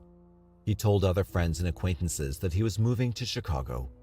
With the evidence from the storage locker and testimony from witnesses, prosecutors brought Alcala to trial for his crimes against Robin Samsoe. Robin Samsoe's mother, Mary Ann Connolly, brought a .25 caliber pistol to the trial. She ultimately decided not to use it, believing that the legal system would deal justly with her daughter's killer. Alcala had an alibi. He claimed at the time of her abduction he was at Knott's Berry Farm, applying for a job to become a disco photographer. Alcala's sisters, Christine de la Cerda and Marie Troiano, and his mother insisted that Alcala had called both sisters from his mother's house around the time of Robin's abduction. While those calls do appear on phone bills, there's no way of confirming whether Alcala or his mother made them. In 1978, Rodney James Alcala was found guilty of first-degree murder with a deadly weapon and kidnapping. The kidnapping charge qualified as a special circumstance that exposed him to the death penalty. Mary Ann Connolly, though, never worked again, and she developed a drug problem. Robin's three siblings, Tara Ann, Tim, and Robert, were never the same, because Alcala's conviction was overturned twice. Rodney Alcala was twice found guilty of the kidnapping and murder of Robin Samsoe. Both convictions were overturned on technicalities, first by the California Supreme Court in 1984, then by a U.S. Circuit Court of Appeals in 2001. In 1984, the California Supreme Court decided that the jury shouldn't have been allowed to hear about Alcala's other convictions. Furthermore, The judges believed that two of Alcala's inmates who testified against him had perjured themselves. Robert Dove and Michael Herrera testified that Alcala had told Herrera that he had lured the girl into his car by offering her money for photos and promising to drive her to her ballet class. Dove had overheard the conversation, in which Alcala allegedly had told Herrera that he hadn't stabbed the girl, but beat her unconscious. Herrera also said that Alcala told him that he'd left the girl's bicycle behind a thrift store. The owner of a thrift store in El Monte testified that he had indeed found a child's yellow Schwinn behind his shop. In 2001, the defense claimed that the prosecution hadn't properly handled Dana Crappa's statements. She had claimed amnesia and didn't testify during the second trial, but her previous testimony was presented in her absence. Alcala remained in prison, and he's been keeping himself busy. He's tried to sue the California state prison system over fall that he took and over refusing to provide him with a low-fat diet. He's spoken out against the new state policy of routinely testing and comparing DNA, the practice that has tied him to the rapes or murders of Jill Barcombe, Georgia Wickstead, Charlotte Lamb, and Jill Parenteau. And in 1994, he wrote a book defending himself, You, the Jury. He still denies that he killed Robin Samsoe. He's flip-flopped, first saying that an insanity defense exculpates him in the deaths of Barcombe, Wickstead, Lamb, and Parenteau, and then insisting that he didn't kill them either. But now he's on trial for the deaths of the girl and all four women. Rodney James Alcala was accused of killing Robin Samsoe, Jill Barcombe, Georgia Wickstead, Charlotte Lamb, and Jill Parenteau. He was eligible for the death penalty due to special circumstances because he was accused of multiple murders as well as murder during rape or kidnapping. He objected to trying the 5 murders in a single case. Superior Court Judge Francisco P. Briceño presided over the case in Santa Ana, California. Deputy District Attorney Matt Murphy was prosecuting. During dating game killer Rodney Alcala's 2010 trial, Orange County Deputy District Attorney Matt Murphy called Alcala a monster and said he deserved to die. He told the jury that Alcala was a hunter who stalked and killed his prey simply because he liked it. Murphy alleged that Alcala would strangle victims with his bare hands until they passed out. He'd strangle them again with pantyhose or shoelaces. Once they were dead, he'd pose their bodies and take pictures. On February 25, 2010, a third jury found dating game killer Rodney Alcala guilty of the 1979 murder and kidnapping of Huntington Beach ballerina Robin Samsoe, 12. They also finally found him guilty of first-degree murder in the deaths of 4 adult women, Jill Barcombe, Georgia Wickstead, Charlotte Lamb, and Jill Parenteau. On March 30, 2010, Judge Francisco Briceño sentenced him to death for the crimes. It was Alcala's 3rd death sentence. The verdict in his other 2 trials for Samsoe's murder were overturned. If 3rd time's the charm, maybe the sentence will stick this time. But the haunting contents of Alcala's Seattle storage locker have left Huntington Beach police fearing that this fiend's crimes weren't limited to the deadly sexual assaults in Southern California, for which this trial has hopefully finally brought justice. Unsurprisingly, the trial was a circus. Alcala defended himself. Judge Briceño had to speak privately with Alcala numerous times throughout the proceedings to explain basic legal terms to him and to curb the 66-year-old's theatrics. New forensic evidence buttressing the charges against Alcala for his crimes against the women was supplemented by testimony from 2 other victims whom he'd long been convicted and sentenced for assault. He'd picked up Monique H. to take photographs, brought her to a secluded rural area, then beat, sodomized, and raped her. Alcala did what he could to avoid the charges and their penalty. Early in the trial, he showed a clip from his winning 1978 appearance on television's Dating Game, claiming that it showed him already wearing the earrings that supposedly tied him to the Samsoe murder. Jurors seemed to have trouble making out the earrings in the grainy footage. They weren't convinced by his defense. In his closing arguments, Alcala told jurors that if they gave him the death penalty, they would be killers themselves. He then played them an extract from Arlo Guthrie's Alice's Restaurant Massacre, a sprawling anti-Vietnam epic. I want to kill. I wanna kill. Kill. I wanna see blood and gore and guts and veins in my teeth. I mean kill, kill, kill, kill. Alcala reminded the jury that he would fight a death sentence, and it would be automatically appealed. He suggested that a life sentence would be easiest for everyone.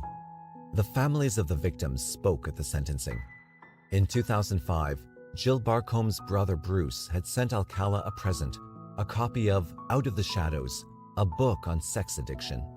With the book, he had sent a letter in which he begged Alcala to spare the families the pain of a trial and confess to any murders he'd committed. Clearly, Bruce Barcombe hadn't persuaded this brutal killer to come clean.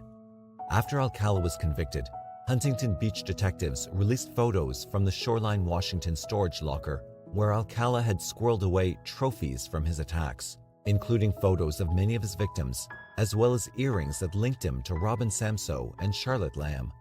The suburban Seattle locker also held hundreds of photos of women and children, both boys and girls, often at the beach or park, sometimes nude. Some of these photos had addresses scrawled on the back. Police have tracked down those families and were able to confirm that their loved ones were still alive. Authorities continue to hope people who recognize the other photographs will come forward. Seattle police requested DNA samples so they can determine whether Alcala was behind the deaths of two teenagers killed in Seattle in the 1970s. Antoinette Whitaker, 13, was found dead in a vacant lot in northeast Seattle's Lake City in July 1977. Joyce Gaunt, 17, was found dead in South Seattle's Seward Park in February 1978. Whitaker had not been assaulted, but the developmentally disabled Gaunt had been. Detectives have requested a DNA comparison to see whether Alcala is a match. The King County Sheriff's Office was also looking into whether Alcala may have been responsible for deaths in the surrounding area, including that of Cherry Greenman, who disappeared from Waterville, Washington at the age of 19 in 1976. Just as the Los Angeles Police Department originally attributed Jill Barcomb's death to the Hillside Strangler, authorities at one time had looked for a link between Greenman and the Green River Killer. New Hampshire investigators are looking into whether Alcala may have been responsible for any crimes when he worked, as John Berger, as a camp counselor in the area between 1969 and 1971. Rodney Alcala also remains a person of interest in the deaths of heiress Ellen Hover and TWA stewardess Cornelia Michael Crilly in New York in the 1970s.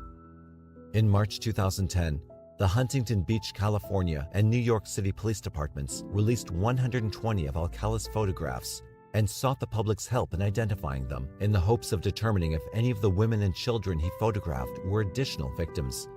Approximately 900 additional photos could not be made public, police said, because they were too sexually explicit. In the first few weeks, police reported that approximately 21 women had come forward to identify themselves, and at least 6 families said they believed they recognized loved ones who disappeared years ago and were never found. None of the photos was unequivocally connected to a missing person case or unsolved murder until 2013, when a family member recognized the photo of Christine Thornton, 28, whose body was found in Wyoming in 1982.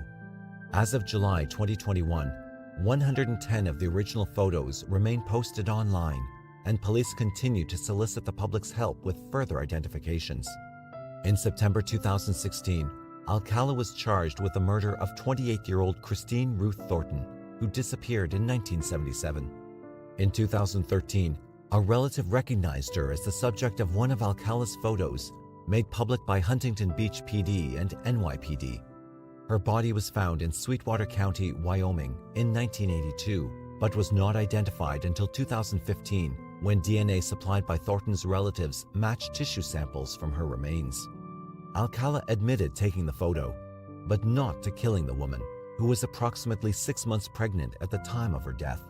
Thornton is the first alleged murder victim linked to the Alcala photos made public in 2010. The 73-year-old Alcala was reportedly too ill to make the journey from California to Wyoming to stand trial on the new charges. Alcala died of unspecified natural causes in Corcoran, California, on July 24, 2021, at the age of 77. During the 1960s, when there was no shortage of drama in the nation's courtrooms, one murder case stood alone in its ability to shock the country. The crime was not as gruesome as some others, since many more were just as violent, and still more that easily surpassed it. The victim was an ordinary working girl, not at all wealthy, and not a member of any elite class. Her name was Catherine Genovese, the 28-year-old daughter of Italian-American parents. But to millions of people who read her story when it first appeared in New York City's press, she would forever be remembered as Kitty Genovese. What happened to her, what happened to all of society on that dreadful night in the spring of 1964, would reverberate across the country and generate a national soul-searching that's reserved for only the most catastrophic of events. Her name has become synonymous with a dark side of an urban character that, for many people, represents a harsh and disturbing reality of big city life. During the 1940s and into the 1950s, the Genovese family lived and worked in Brooklyn, New York. In the 1940s, Catherine's father, Vincent A. Genovese, started his own business of supplying coats and aprons to local businesses. It was called the Bay Ridge Coat and Apron Supply Company. He became moderately successful, and in 1954, he and his wife Rachel decided to move to New Canaan, Connecticut. The decision came shortly after Rachel had witnessed a shooting near their home. By that time, they had 5 children, the oldest being Catherine, who was 19. But she chose to remain behind in New York and stick it out while the rest of the family moved to the suburbs. Catherine was an attractive, outgoing woman who liked Latin American music and loved to dance. A graduate of Brooklyn's Prospect Heights High School in 1954, she was also interested in history and politics and could debate on many issues. I remember that she loved to talk politics and knew a great deal about what was going on, said her younger brother, Bill Genovese. She was a Renaissance woman, interested in a lot of different subjects, he said. By 1963, she had moved to Queens. She rented an apartment located on the second floor of a commercial building on Austin Street in the Kew Gardens section of Queens, a quiet, mostly residential area. She shared her space with a girlfriend, Marianne Zielanko. Catherine later got a job as a bar manager in Ev's 11th Hour Club, a small neighborhood tavern on Jamaica Avenue and 193rd Street in the Hollis section of the borough. The bar was about 5 miles from her apartment, and she drove her red Fiat to the restaurant nearly every night. She worked late, sometimes into the early morning hours. It made her nervous to return to her apartment in the dark, but it was something that could not be avoided. And being a city girl her whole life, Catherine had the typical resiliency and determination of a native New Yorker. On weekends, she would come to visit the family in New Canaan, but it was never enough. Catherine was always busy with her career and running back and forth to Connecticut and New York City. She wanted to visit Italy and dreamed of one day opening an Italian restaurant with her father in New Canaan. Her parents worried about her living in Queens, but accepted it as a part of city life and as what she wanted. But her heart was never far from her family. I believe she found an inner peace when she spent weekends with us in Connecticut, said Vince. She was full of life. The city was one part of her. New Canaan was another. Along a serene, tree-lined street in the Kew Gardens section of Queens, New York City, Catherine Genovese began the last walk of her life in the early morning hours of March 13, 1964.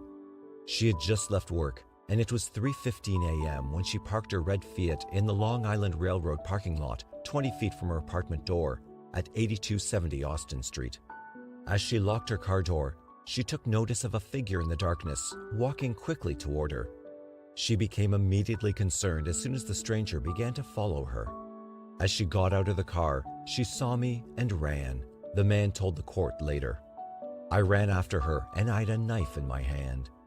She must have thought that since the entrance to her building was so close, she would reach safety within seconds. But the man was faster than she thought. At the corner of Austin Street and Lefferts Boulevard, there is a police call box, which linked directly to the 112th precinct. She may have changed direction to call for assistance, but it was too late. The man caught up with Catherine, who was all of 5'1" and weighed just 105 pounds, near a streetlight at the end of the parking lot. I could run much faster than she could, and I jumped on her back and stabbed her several times, the man later told cops. "Oh my God, he stabbed me," she screamed. "Please help me. Please help me." Some apartment lights went on in nearby buildings. Irene Frost at 8268 Austin Street heard Catherine's screams plainly. There was another shriek, she later testified in court, and she was lying down, crying out. Up on the 7th floor of the same building, Robert Moser slid open his window and observed the struggle below. "Hey, let that girl alone," he yelled down into the street. The attacker heard Moser and immediately walked away. There was quiet once again in the dark. The only sound was the sobbing of the victim, struggling to her feet. The lights in the apartment went out again. Catherine, bleeding badly from several stab wounds, managed to reach the side of her building and held onto the concrete wall. She staggered over to a locked door and tried to stay conscious. Within 5 minutes, the assailant returned. He stabbed her again. I'm dying, she cried to no one. But several people in her building heard her screams. Lights went on once again and some windows opened. Tenants tried to see what was happening from the safety of their apartments. The attacker then ran to a white Chevy Corsair at the edge of the railroad parking lot and seemed to drive away. On the 6th floor of 8240 Austin Street, Marjorie and Samuel Koshkin witnessed the attack from their window. "I saw a man hurry to a car under my window," he later said. "He left and came back 5 minutes later and was looking around the area. Mr. Koshkin wanted to call the police, but Mrs. Koshkin thought otherwise. I didn't let him," she later told the press. "I told him there must have been 30 calls already." Miss André Pic, a French girl who lived on the 2nd floor, heard the commotion from her window. "I heard a scream for help 3 times, she later told the court. "I saw a girl lying down on the pavement with a man bending down over her, beating her." At about 3:25 a.m., Catherine, bleeding badly, stumbled to the rear of her apartment building and attempted to enter through a back entrance. The door was locked. She slid along the wall until she reached a hallway leading to the 2nd floor of 8262 Austin Street, but she fell to the vestibule floor. In the meantime, the man had returned again. "I came back because I knew I'd not finished what I set out to do," he told cops later. He walked along the row of doors and calmly searched for the woman. He checked the first door and didn't find her. He followed the trail of blood to the doorway where Catherine lay bleeding on the tiled floor. And there, while the defenseless victim lay semi-conscious, incoherent from pain and loss of blood, he cut off her bra and underwear and assaulted her. He then took $49 in cash from her wallet. "Why would I throw the money away?" he asked the court at his trial. As Catherine moaned at his feet, probably unable to comprehend what had happened to her, the man viciously stabbed her again and killed her. The man, who had selected his victim purely at random, ran to his car still parked where he left it. The entire event had lasted 32 minutes. He said later that murder was an idea that came into my mind, just as an idea might come into your mind, but I couldn't put mine aside. He jumped into his white sedan and fled the scene. A few blocks away, he came to a red light. He glanced over at the car idling next to him and saw that a man was asleep behind the wheel. The killer got out of his car and awakened the sleeping driver. He told the man he should go home. Then the killer, full of himself, $49 richer and not at all ashamed of what he had done, got back into his own car and drove off into the night. Catherine was his third murder. At about 3:50 a.m., a neighbor, Carl Ross, who lived on the 2nd floor of Catherine's building on Austin Street, finally called the police. But before he did, he called a friend in nearby Nassau County and asked his opinion about what he should do. After the police were notified, a squad car arrived within 3 minutes and quickly found Catherine's body in the hallway on the 1st floor. She had been stabbed 17 times. Her torn and cut clothes were scattered about her, and her open wallet lay on the floor next to her. Her driver's license identified her as Catherine Genovese. Detectives from the 112th responded and began an exhaustive investigation. It was a frigid winter morning, and a brisk, unrelenting wind made it seem even colder. A canvass of the neighborhood turned up several witnesses, including the one who had notified the police. When cops finished polling the immediate neighborhood, they discovered at least 38 people had heard or observed some part of the fatal assault on Kitty Genovese. Kew Gardens is a residential area located at the center of the borough of Queens, one of the most populated communities in America. If Queens were a city, it would be America's 5th largest. The area of Kew Gardens is generally middle class, where houses in 1964 typically sold for $30,000 to $50,000. It resembled a small village in the suburbs rather than a city neighborhood. Mostly white, working class, and typically one of the hundreds of small communities that made up metropolitan New York City, Austin Street is the focal point of the neighborhood. On this neat, picturesque avenue, there are shops, a small park, and a busy train station where commuters catch the Long Island Railroad to Grand Central, 15 minutes away. Not the kind of place where one would think a person could be murdered without anyone offering even a smidgen of assistance. "We thought it was a lover's quarrel," said one tenant. "Frankly, we were afraid," said another witness. One woman who didn't want her name used said, "I didn't want my husband to get involved." Others had different explanations for their conduct. "We went to the window to see what was happening, but the light from our bedroom made it difficult to see the street." There were lots of excuses. Maybe the most apathetic was the one who told reporters, "I was tired." But the mere fact remained that dozens of people stood by and watched a human being being brutally assaulted for an extended period of time and did nothing. "If we had been called when he was first attacked, the woman might not be dead now," an assistant chief inspector told the press at the time. New York City Deputy Police Commissioner Walter Arms said, "This tendency to shy away from reporting crimes is a common one." That was a revelation to the public. Some detectives were stunned. Others simply saw the unwillingness to get involved as representative of the times. Apathy, especially in urban settings, was everywhere, not only in Kew Gardens. In her own defense, one neighbor said she was too afraid to call. I really tried," she said, "but I was gasping for air and was unable to talk into the telephone." As killings go, the murder of Catherine Genovese was not a spectacular one, nor did it generate much publicity when it happened. The original NYPD complaint report reduced the episode to just 5 typewritten lines. Carl Ross heard calls of help at his residence. He saw a woman, later identified as Kitty Genovese, lying face down in the ground floor hallway.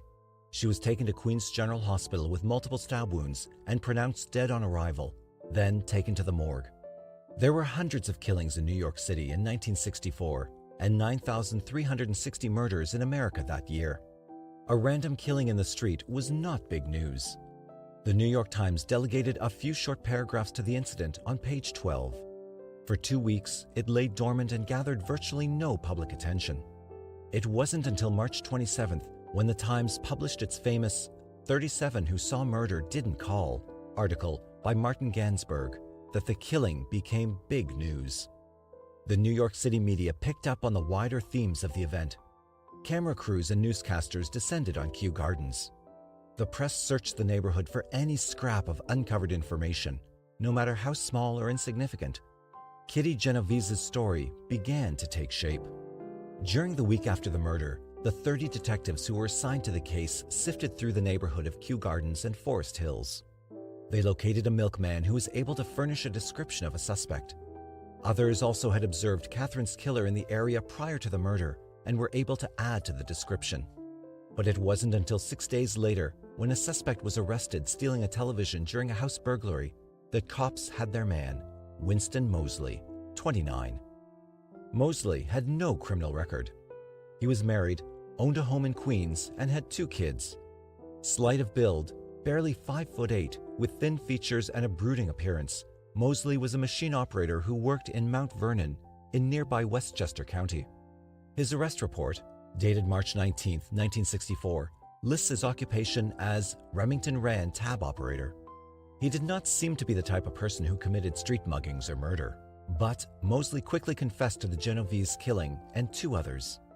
He told cops that he had killed Barbara Kralik, 15, on July 20th in Springfield Gardens, Queens, and shot Annie Mae Johnson, 24, of South Ozone Park, Queens, on February 29th. Both were savage killings. Trouble was, another man named Alvin the Monster Mitchell, 18, a local gang member, was already in custody for the Kralik killing. He had allegedly also confessed to the teenager's murder, but Moseley was insistent. He had killed them all, he said. In the murder of Annie Mae Johnson, Moseley insisted that he shot the victim several times. I shot her in the stomach. I reloaded and shot her again in the stomach, he told cops. But the autopsy on Johnson had listed the cause of death as puncture wounds from a sharp object, such as a screwdriver or a file. Based on Moseley's confession, the body was exhumed from a cemetery in Moncks Corner, South Carolina, and a second autopsy was performed. Using X-ray equipment borrowed from a South Carolina medical college in Charleston, the coroner found 6 bullets inside Johnson's body. 4 of these bullets were recovered. The finding of these bullets adds a lot of credence to Winston Moseley's other statements, Queens District Attorney Frank O'Connor told the press. In the murder of 15-year-old Barbara Kralik, there was no blood evidence available. No test yet existed that could compare bodily fluids for conclusive DNA identification. Moseley, however, was able to supply details that conformed to the existing evidence. Cops were satisfied they had the right man. Even his own Crown-appointed attorney, Sidney G. Sparrow, believed Moseley. "I'm convinced Moseley did all 3 of these killings," he told reporters after he met with his client for 3 hours in the Kings County psych ward. "There are too many things he knew that only the killer could know," he added. But there was more. Moseley confessed to other attacks during nighttime expeditions in which he would roam the streets searching for victims at random. He said he had raped many women, frequently robbing them in the process. Moseley admitted to dozens of burglaries, including the one for which he was arrested when he was caught stealing a television. But it was the assaults that had detectives interested, particularly the failed attempts of rape which several women reported. Moseley, it seemed, preferred sex with the dead. Dr. Oscar Diamond, a psychiatrist from Manhattan State Hospital, performed a pretrial psychiatric examination of Moseley. "He told me he got no thrill with live women he raped," he told the court later. By mid-April, the Kitty Genovese story had taken hold, and the nation began a lengthy period of analysis and self-deprecation. Why would civilized people turn away from another human being in dire need of assistance? As the details of the killing emerged, it became plain that if any of the 38 witnesses had simply called the police at the first sign of trouble, the victim could have survived.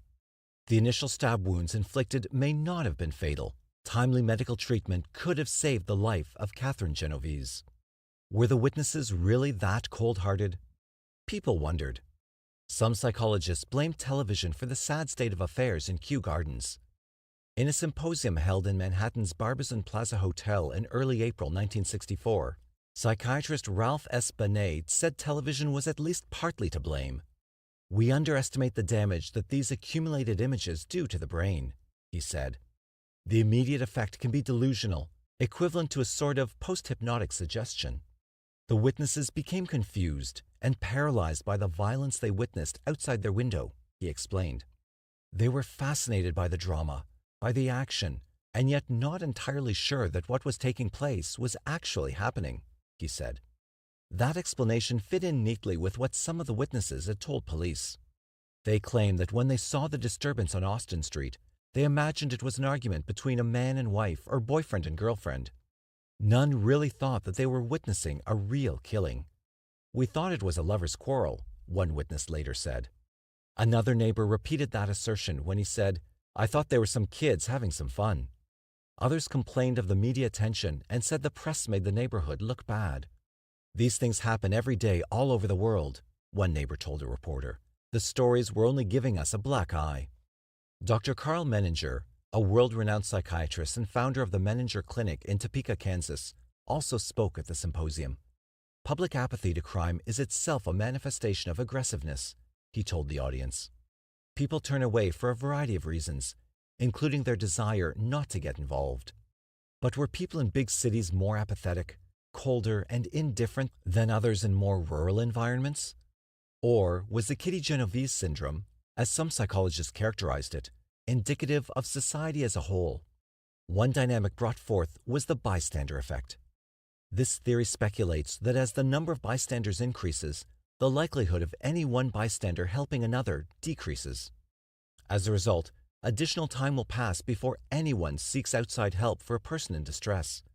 Another hypothesis is something called the diffusion of responsibility. This is simply a decrease in the feeling of personal responsibility one feels when in the presence of many other people. The greater the number of bystanders, the less responsibility the individual feels. In cases where there are many people present during an emergency, it becomes much more likely that any one individual will simply do nothing. In essence, the 38 witnesses felt no responsibility to act because there were so many witnesses. Each one felt that the other witness would do something. Social psychology research supports the notion that Catherine Genovese had a better chance of survival if she had been attacked in the presence of just one witness. Why had so many people stood by and done nothing while an innocent person was killed before their eyes? Seldom has the Times published a more horrifying story than its account of how 38 respectable, law-abiding, middle-class Queen citizens watched a killer stalk his young woman victim without one of them making a call to the police department that might have saved her life, the Times wrote in an editorial on March 28th. It seemed to be too much for everyone to digest, though psychologists had several theories to explain the depressing conduct of the people in Kew Gardens. Some dismissed it as a natural extension of urban environment. To people who lived in Middle America or small towns, the reaction of the witnesses to the Genovese murder was symbolic of the hectic life in cities like New York. To them, citizens in a large metropolis are not likely or willing to help a stranger in need, although many New Yorkers would disagree with that premise. Stanley Milgram, one of America's foremost researchers in social psychology, wrote in The Nation, "The Kew Gardens incident has become the occasion for a general attack on the city. It's portrayed as callous, cruel, indifferent to the needs of the people, and wholly inferior to the small town and quality of its personal relationships." Others, like Lieutenant Bernard Jacobs of the NYCPD, who led the police investigation, could not understand the reactions of the 38. He told the press, "Where are they? In their homes, near phones? Why should they be afraid to call the police?" It was a good question, and there were disturbing answers as well. The police received a great deal of criticism from an angry public who had a deep resentment against what they perceived to be an indifferent, rude, and abusive police department. "Have you ever reported anything to the police?" one letter to the editor asked. "If you did, you would know that you're subjected to insults and abuse from annoyed, undutiful police." Another frequent complaint was the difficulty of calling the local police precinct. In 1964, there was no universal 911 system. A caller had to dial the number to their precinct, and sometimes the call went somewhere else. The Genovese murder became a pivotal factor in changing the phone reporting procedure for the New York City Police Department. Dr. Iago Galdston, a New York City psychiatrist, said, "I would assign this to the effect of the megalopolis in which we live, which makes closeness very difficult and leads to the alienation of the individual to the group." Another professor was not so kind when he wrote that the murder goes to the heart of whether this is a community or a jungle. The killing of Kitty Genovese soon became symbolic of all that was wrong with modern society, especially in cities. Apathy was endemic. Beginning in April of 1964, New York City newspapers printed a series of stories highlighting the apathy and callousness of citizens. One story, which appeared on June 8th in the Daily News, told of a distraught man who was perched on a 10-story ledge of a Broadway office building. As police tried to talk the man down, a large crowd gathered in the street and chanted, "Jump, jump." When the man was finally pulled off the ledge, the crowd loudly booed the cops. But an unidentified theologian provided the most telling piece of irony when he sought to explain the urban problem of indifference and the unwillingness of the ordinary person to become involved. "I can't understand it. Maybe the depersonalizing here has gone farther than I thought," he told the Times. He then added, "But don't quote me." The trial of Winston Moseley opened on June 8, 1964. Though he originally pled not guilty, his attorney, Sidney G. Sparrow, changed the plea at the last minute to not guilty by reason of insanity. Since Moseley had already provided detectives with a signed confession, which described exactly how he had performed the killing, there were not many options left to the defense. Many of the details of the murder made public were derived from the written confession, and to plead not guilty to the charges seemed ludicrous. Much to the chagrin of the defense team, however, Moseley was pronounced sane by a state psychiatrist. 4 residents of the Kew Gardens neighborhood testified at the trial. One of them, Miss Peake, said that she saw Catherine Genovese lying in the street. "The poor girl got up slowly, walking to the parking lot. I heard 2 last screams for help, but couldn't see her then. she said tearfully. Another resident, Robert Moser, said he yelled at the assailant, who then ran away. I hollered, "Hey, get out of there! What are you doing?" He jumped up and ran like a scared rabbit, took off really quick, he told the court. But it was Moseley himself who provided both drama and revulsion to the packed courtroom. He testified on the morning of June 11th, called to the stand by his own attorney, in the hope that the jury would see Winston Moseley was insane. Dressed in a neat, short-sleeved white shirt and speaking in a detached, clear voice, he answered almost every question in an even-handed manner. Sparrow asked his client about previous crimes, and Moseley admitted that he had stabbed and killed 15-year-old Barbara Kralik on July 20th, 1963. Moseley also confessed on the stand to the shooting murder of Anne Mae Johnson on February 29th, 1964. He said he shot Annie Johnson repeatedly on the night of February 20th. I intended to kill her, he told the court. I didn't think she was dead, so I shot her again. When he turned her over, Moseley said he saw that she was dead. I decided to rape her, he said without emotion. Then he dragged her body into her home, where he set fire to her naked body in her living room. In the Kralik murder, Moseley said he wanted to rape the teenager, but was scared away by someone in the house. I looked at her for maybe a few seconds, then I put my knife into her. As I was stabbing her, she squirmed free from my grip. I put my hand over her mouth and I stabbed her some more, he said to a hushed courtroom. When it was time to describe the Genovese murder, Moseley said that he went out on the night of March 13th for the purpose of killing someone. I went out that night intending to kill a woman, he told the court. When I got such a thought, it remained with me regardless of what I might be thinking, he said. I had a hunting knife that I had taken from a previous burglary, and I took that with me, he added. Moseley said that he followed Catherine from her car in the railroad parking lot to a nearby building where he stabbed her the first time. I plunged the knife into her back twice. She fell down, he said. He saw lights come on in the building across the street and then returned to his car to move it. I realized the car was parked where people could see it and me, so I moved it some distance away, he said. Moseley heard some of the tenants of the building yell down at him, but he said he was unconcerned. I had a feeling this man would close his window and go back to sleep, he said to cops. And sure enough, he did. On June 11th, the defense and prosecution summed up the case in front of the 11-man, one-woman jury. Sidney G. Sparrow tried hard to get the jury to accept the not guilty by reason of insanity plea. He tried to make the court understand that Winston Moseley lived a Dr. Jekyll, Mr. Hyde existence. By day, he had a regular job, was married, had a family, and seemed like any other ordinary citizen. But at night, he turned into a monster, addicted to murder and sexual frenzies. He said Moseley was a schizophrenic personality and legally insane. Was it sane for him to go on about what he was doing when 10, 20, 30, or 50 people were opening windows, opening and closing doors, yelling at him? He asked the jury. But the prosecuting attorney, Assistant District Attorney Frank Cacciatore, was ready. Moseley was a panther, a beast roaming the streets of Queens in the dead of night, he shouted at the courtroom. Judge J. Irwin Shapiro instructed the jury on the insanity plea. Legal sanity means a person must be held criminally responsible for his conduct, unless he had such a defective reason that he cannot distinguish between right and wrong, he said. And through all of the arguing and summations, which lasted into the late afternoon of June 11th, 1964, Winston Moseley sat calmly in his seat at the defense table.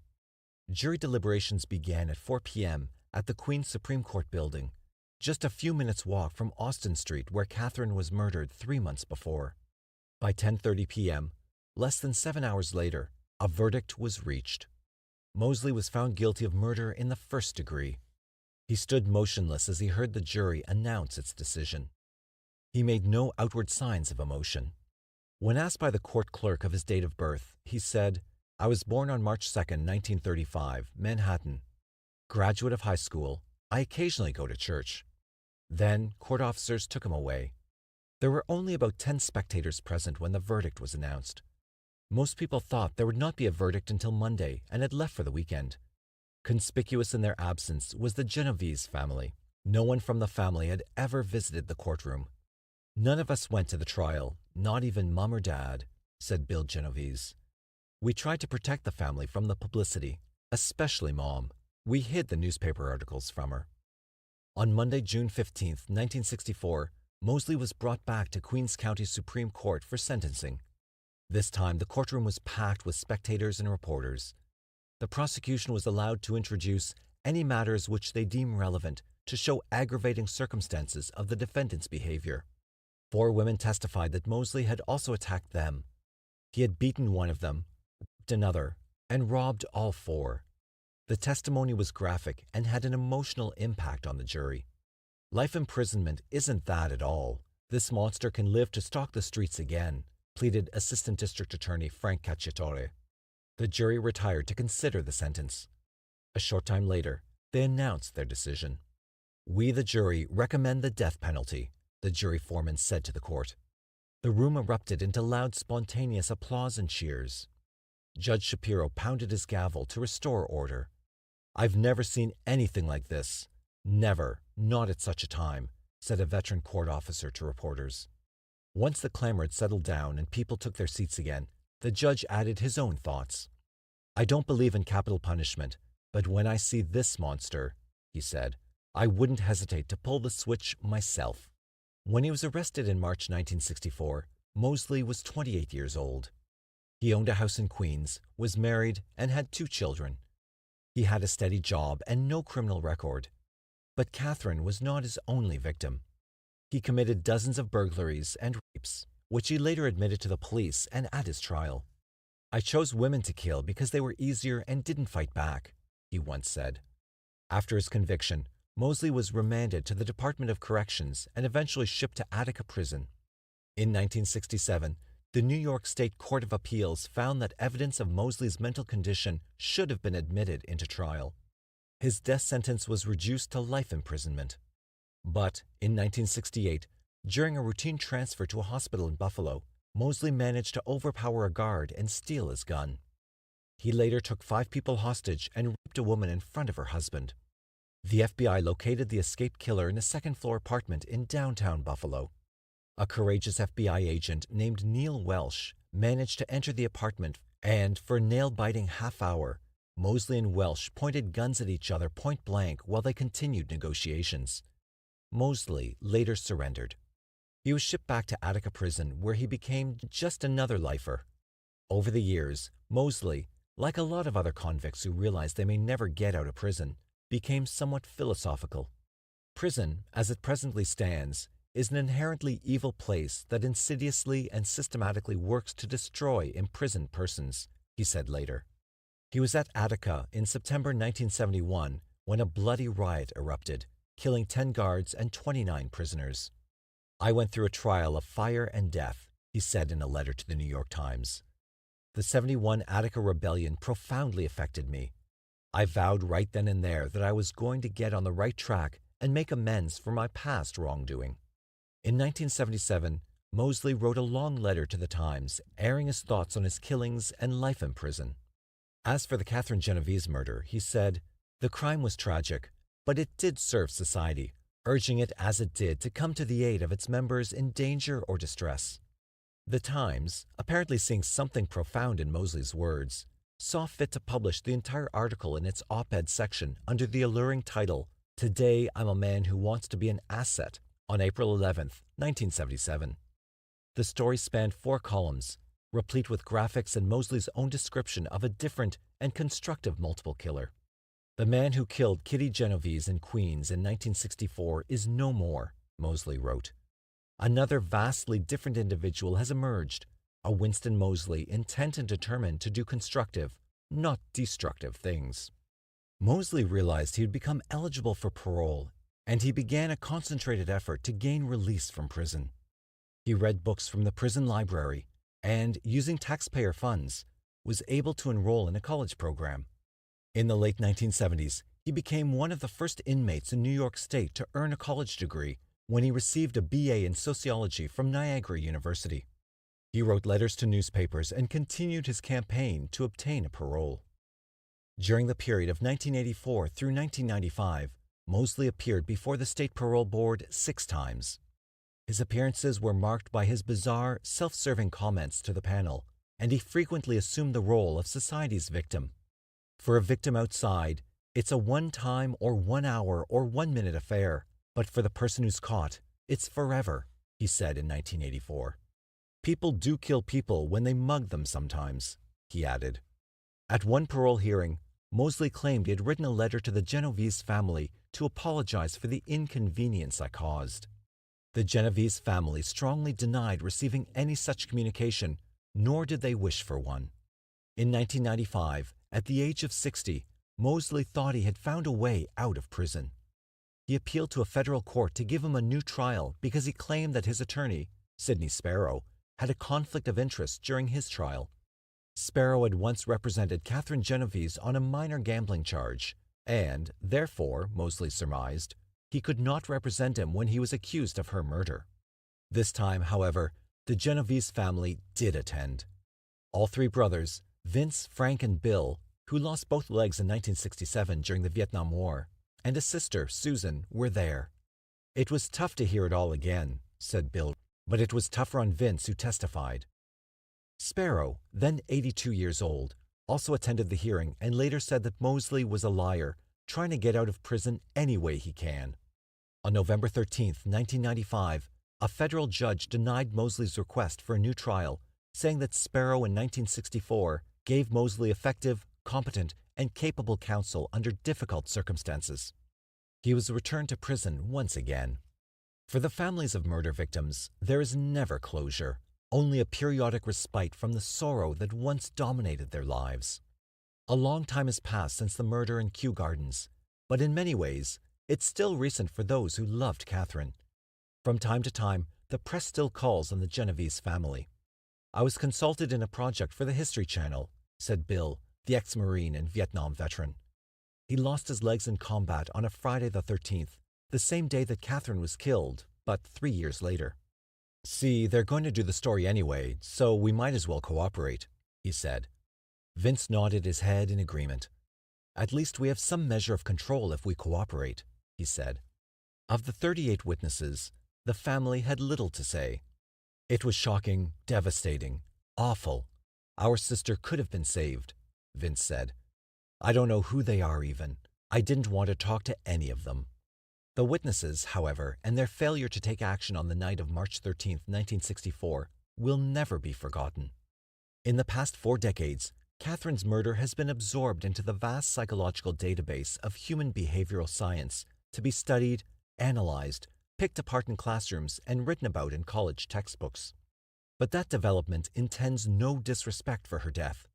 Her case came to symbolize the corruption of modern city life, a life in which everyone is too frightened or too selfish to help another person, a life in which the value of humanitarianism has been forgotten, writes Professor Helen Benedict of Columbia University. Moseley was denied parole an 18th time in November 2015 and died in prison on March 28, 2016, at the age of 81. He had served 52 years, making him one of the longest-serving inmates in the New York State prison system.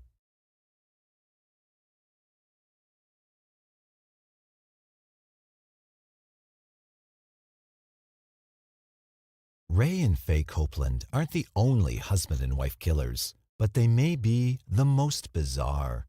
Not only did they commit multiple murders together, but they were both eligible for Social Security at the time of their crimes. Little information is readily available, and few studies have been conducted on perpetrators over the age of 60. According to the 2000 Russian Journal of Psychiatry, most elderly murderers demonstrate a close relationship between presenile, senile disorders, and social psychological factors, and more than half demonstrate clear evidence of psychopathology. Another study conducted that same year by the Medical Correctional Authority showed that most of those sent to prison for the first time when 60 or older had committed crimes of passion. Ray and Faye were convicted of killing 5 men, and none of them were crimes of passion. That's not to say that they were in their right minds at the time.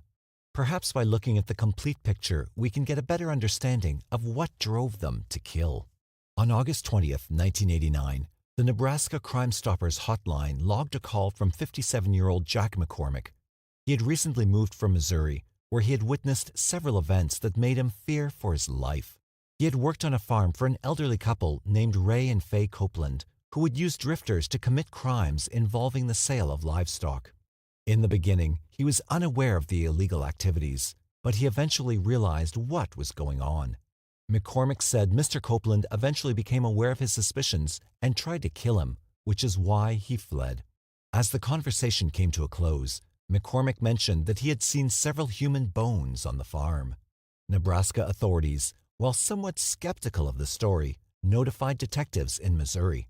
Copeland had a long arrest record for forgery and cattle theft, so Missouri authorities took the tip very seriously. They spent the next few months gathering evidence and used McCormick's statements to secure a search warrant. On the morning of October 9, 1989, Sheriff Leland Odell, along with as many as 40 officers, several backhoes, and teams of bloodhounds, descended upon the Copeland farm. With such a large area to cover, Odell needed all the help he could get. After spending a week scouring the farm and surrounding property, investigators had not found any evidence to back up McCormick's story. Some were beginning to wonder if they had made a terrible mistake. Nonetheless, on October 17, 1989, all doubts were put to rest. Investigators discovered 3 bodies in a local barn Ray Copeland was known to use. Each one was buried in a separate grave, and they were later identified as 21-year-old Paul Jason Cowart from Dardanelle, Arkansas, 27-year-old John W. Freeman from Tulsa, Oklahoma, and 27-year-old Jimmy Dale Harvey from Springfield, Missouri.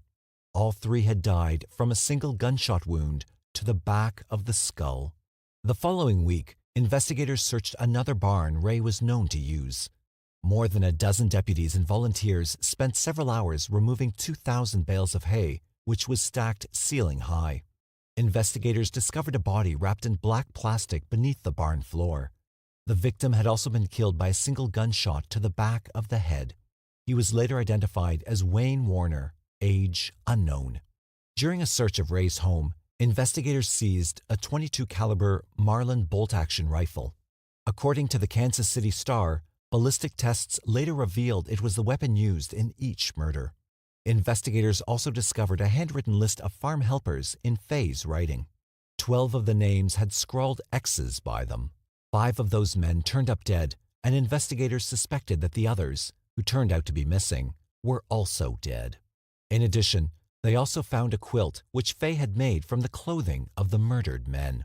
As the search began to wind down, investigators made one final discovery. While examining an old well close to where Warner's body was found, they discovered the body of another man. He was later identified as 27-year-old Dennis Murphy. As with the others, his death resulted from a single bullet to the back of the head. Prosecutors were quick to offer Faye Copeland a deal. If she were to tell investigators where more bodies might be found, they would only charge her with conspiracy to commit murder, and she would serve a few months in jail for her cooperation. Regardless, Faye claimed to have no knowledge of any of the murders. Both Ray and Faye Copeland were arraigned on 5 counts of first-degree murder. Prosecutors did not want to take any chances, and Ray was taken to a state mental hospital for evaluation. The last thing the state wanted was an insanity defense. The public defender's office knew it would be hard to defend the couple together, so they filed for a motion to have the cases tried separately. No one knew for certain which direction the trial would take, but everyone suspected Faye would have a better chance on her own. The prosecution was playing hardball, and rather than life in prison, they were seeking the death penalty in both cases. Ray Copeland was born in Oklahoma during 1914, just as World War I was beginning in Europe. Ray's parents, Jess and Laney Copeland, moved around frequently as he was growing up and eventually settled in Ozark Hills, Arkansas. By this time, Ray's mother had given birth to a daughter and another son. Following the conflict in Europe, the Great Depression began. In order to survive, every person had to contribute to the family's survival. Ray was no exception, and during his 4th grade of schooling, he dropped out to help with the family's small farm. Little is known about Ray's adolescent years, but friends of the family later described him to Miller as stubborn and insubordinate. Ray's life of crime started at the age of 20, when he stole 2 hogs from his father and sold them in another town. His father later found out, but no formal charges were ever filed. For the next several years, Ray continued to commit petty thefts. The majority of his illegal activities revolved around the theft of livestock, but he eventually started to commit more serious crimes. In 1936, He was arrested in Harrison, Arkansas, and charged with forging government checks. He was later sentenced to 1 year in the county jail. After serving out his sentence, Ray moved back to his parents' farm. There's no public record of his activities for the next 3 years, so he either managed to stay out of trouble during this time, or he was more careful in the crimes he chose to commit. Things began to look up for Ray during the spring of 1940. During a routine visit to a physician's office, he met a young girl named Faye Della Wilson. The fair-haired 19-year-old was the daughter of Rufus and Gladys Wilson, a hard-working couple from Harrison, Arkansas. Faye's parents had very little money, but they did manage to raise 7 children in a dirt floor cabin. Ray and Faye quickly hit it off, and less than 6 months later, they were married. Within a year of their nuptials, the couple had a boy, whom they named Everett.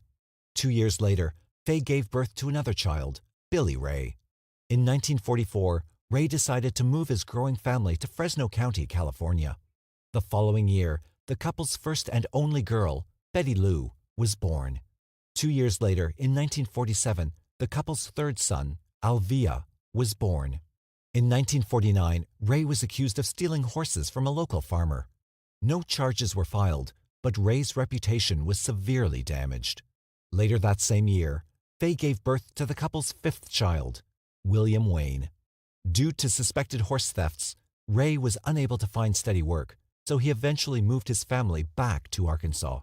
The Copelands were in Arkansas for less than a month when Ray was arrested for cattle theft. Charged with grand larceny, he was convicted and sentenced to 1 year in jail. Upon his release from prison, Ray moved his family to Rocky Comfort, Missouri. The change in scenery did not help, and in 1951, Ray was again arrested for cattle theft. He was sentenced to manual labor on the judge's farm. In 1953, Ray moved his family to Illinois. Over the next 8 years, the Copelands moved from town to town, and Ray was arrested on at least 3 separate occasions for writing bad checks. Fines and jail time did little to deter Ray, and he continued to dabble in illegal activities.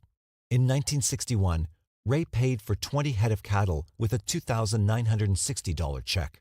The seller soon discovered the check was no good, and Ray was arrested and sentenced to 9 months behind bars.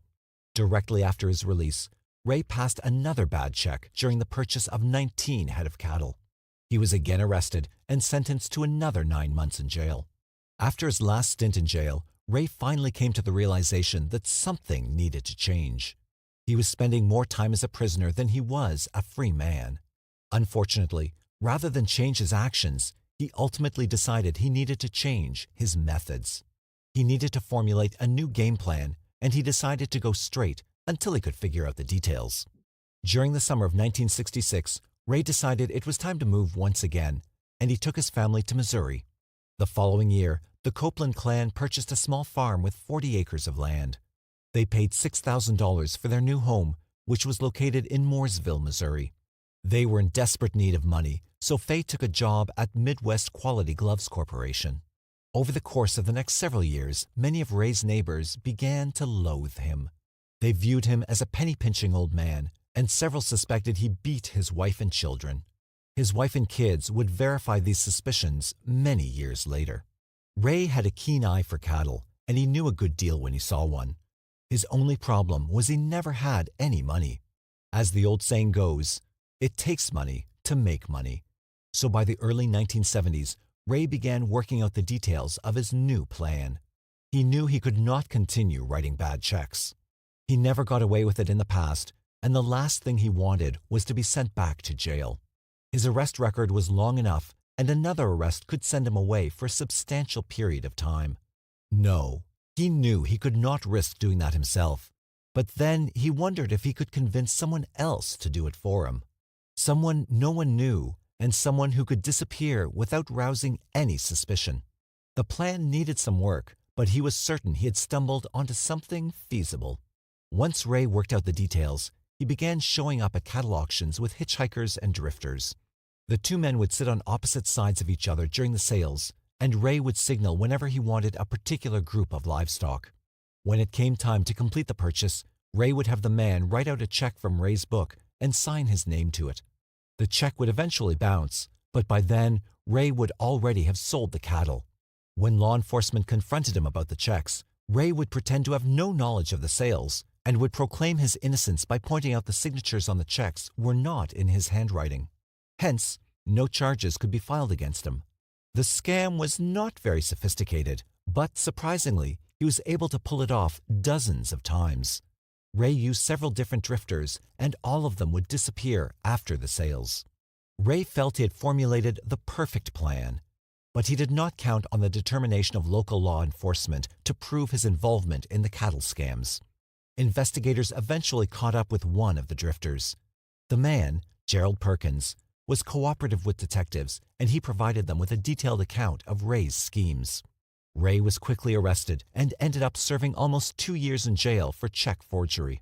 After his release from prison, Ray managed to stay out of trouble for several years. He still felt his plan was successful, if in need of some minor adjustments. By the mid-1980s, Ray had fine-tuned his last scheme and was eagerly putting it into operation. He would still use drifters, the only difference being he would not have them write checks from his account. Instead, he would have them get a post office box and open an account in their own name and have them write checks from their own account at various livestock auctions. Ray would explain this to them by saying the auctioneers disliked him and would not give him a fair shake. Once the drifter wore out his welcome, Ray would see to it that he disappeared for good. On November 1st, 1990, 69-year-old Faye Copeland went to trial. According to articles in the St. Louis Post-Dispatch, Faye's defense was that her husband had committed the killings without her knowledge. She claimed she was both a bystander and a victim of battered woman syndrome. As evidence of her guilt, prosecutors presented the list and quilt discovered during a search of the farm. The jury found her guilty of 5 counts of first-degree murder. The judge sentenced her to death by lethal injection for 4 of the counts and life without parole for the 5th. Upon hearing her sentence, Faye Copeland sobbed uncontrollably. The morning after Faye's verdict, a sheriff involved in the case was transporting Ray Copeland to a Kansas City hospital for another mental examination. During the trip, the sheriff began questioning Ray about Faye's trial. "You hear about the verdict, Ray?" "Nah, what happened?" "Well, they found her guilty and recommended execution for her, Ray." "Well, those things happen to some you know," he responded. Ray never asked about Faye again. On March 7th, 1991, 76-year-old Ray Copeland went to trial. After weeks of testimony and the admittance of the prosecution's ballistic test results, a jury of his peers found him guilty on all 5 counts of first-degree murder. He was then sentenced to death by lethal injection. Upon hearing the verdict, Ray simply mumbled, "I'm okay." Ray and Faye Copeland became the oldest couple in American history ever sentenced to death. 2 years later, while awaiting execution at the Potosi Correctional Center, 78-year-old Ray Copeland died. To this day, many investigators believe Ray was responsible for other murders, which have yet to be discovered. On August 6, 1999, U.S. District Judge Ortree Smith overturned the death sentence for 78-year-old Faye Copeland. Faye's attorney was quoted by the Columbia Daily Tribune as saying, "The evidence of Faye's guilt was pretty thin. Faye just happened to be there. She worked in the greenhouse at the prison every day. She wouldn't hurt a fly. I think you can ask the warden, and he would say he could open the door and there wouldn't be a danger to anybody." Faye's attorney filed the appeal because the Livingston County jury that convicted her was not allowed to hear evidence of battered woman syndrome. Even though the death penalty was no longer an issue, the judge allowed her murder convictions to stand, and she was ordered to remain in prison for the rest of her life. Several women's activist groups began to protest Faye's imprisonment, claiming she had suffered enough and that she presented no threat to society. But their requests to commute her sentence to time served fell upon deaf ears. 2 weeks after her sentencing, Faye Copeland gave a rare interview to Lee Kavanaugh of the Kansas City Star. The following are excerpts from that interview. "I couldn't have flowers at home. He didn't like me to be tending to anything other than him. As long as I was with him, or working the cattle or the tractor, that was okay. But flowers? No, he didn't like them. I was raised to love my husband and support him no matter what. The man is the head of the family. The Bible says it should be that way. It wouldn't do to say if Ray was mean to me or not. Yes, he did mess up my life, but that's not to say that I wasn't a good wife to him. I was never mean to him. Maybe we'd have got along better if I'd knocked the shit out of him a few times. I've often thought since, maybe this was for the best. Where did I go wrong, if I went wrong? I know one place was getting married at all, but he was my life for many, many years. I didn't know anything else. Will I get out? I may go out feet first, but I'll get out of here someday. In November of 2000, Missouri Attorney General Jay Nixon appealed Judge Smith's ruling and asked the Eighth Circuit Court of Appeals to reinstate Faye's death sentence. But the federal appeals court upheld the decision. Faye remained quiet during most of the proceedings, but when asked if she had anything to say, she stood up, stating at that hearing, "I think I've paid for what I did, or what I knew. God will forgive me for anything I've said or done." Afterward, Faye's son, Al Copeland, spoke briefly with the Associated Press and said he had been pressing for his mother's release since she was imprisoned. "There's no way in the world Mum could have done what they said she had done," he said. But in regards to his father, Al said, "He was guilty. I have no qualms about that." The following month, Tom and Jeanette Block, founders of Missourians Against State Killing, or MASK, began fighting to have Faye released from prison. They desperately sought the public's help and requested the people send letters of support for Faye. During this time, this author contacted the group and later received the following reply. "While we are grateful that Faye is out of danger of execution, we are disappointed that she will remain in prison for the rest of her life. We have an application for clemency pending before Governor Wilson, asking that he commute her sentence to time served. I have attached a copy of the petition. Anyone interested in helping could write and urge the governor to grant our petition. Thanks for your support. Sean D. O'Brien, Public Interest Litigation Clinic." On August 10, 2002, Faye Copeland suffered a stroke, which left her partially paralyzed and unable to speak.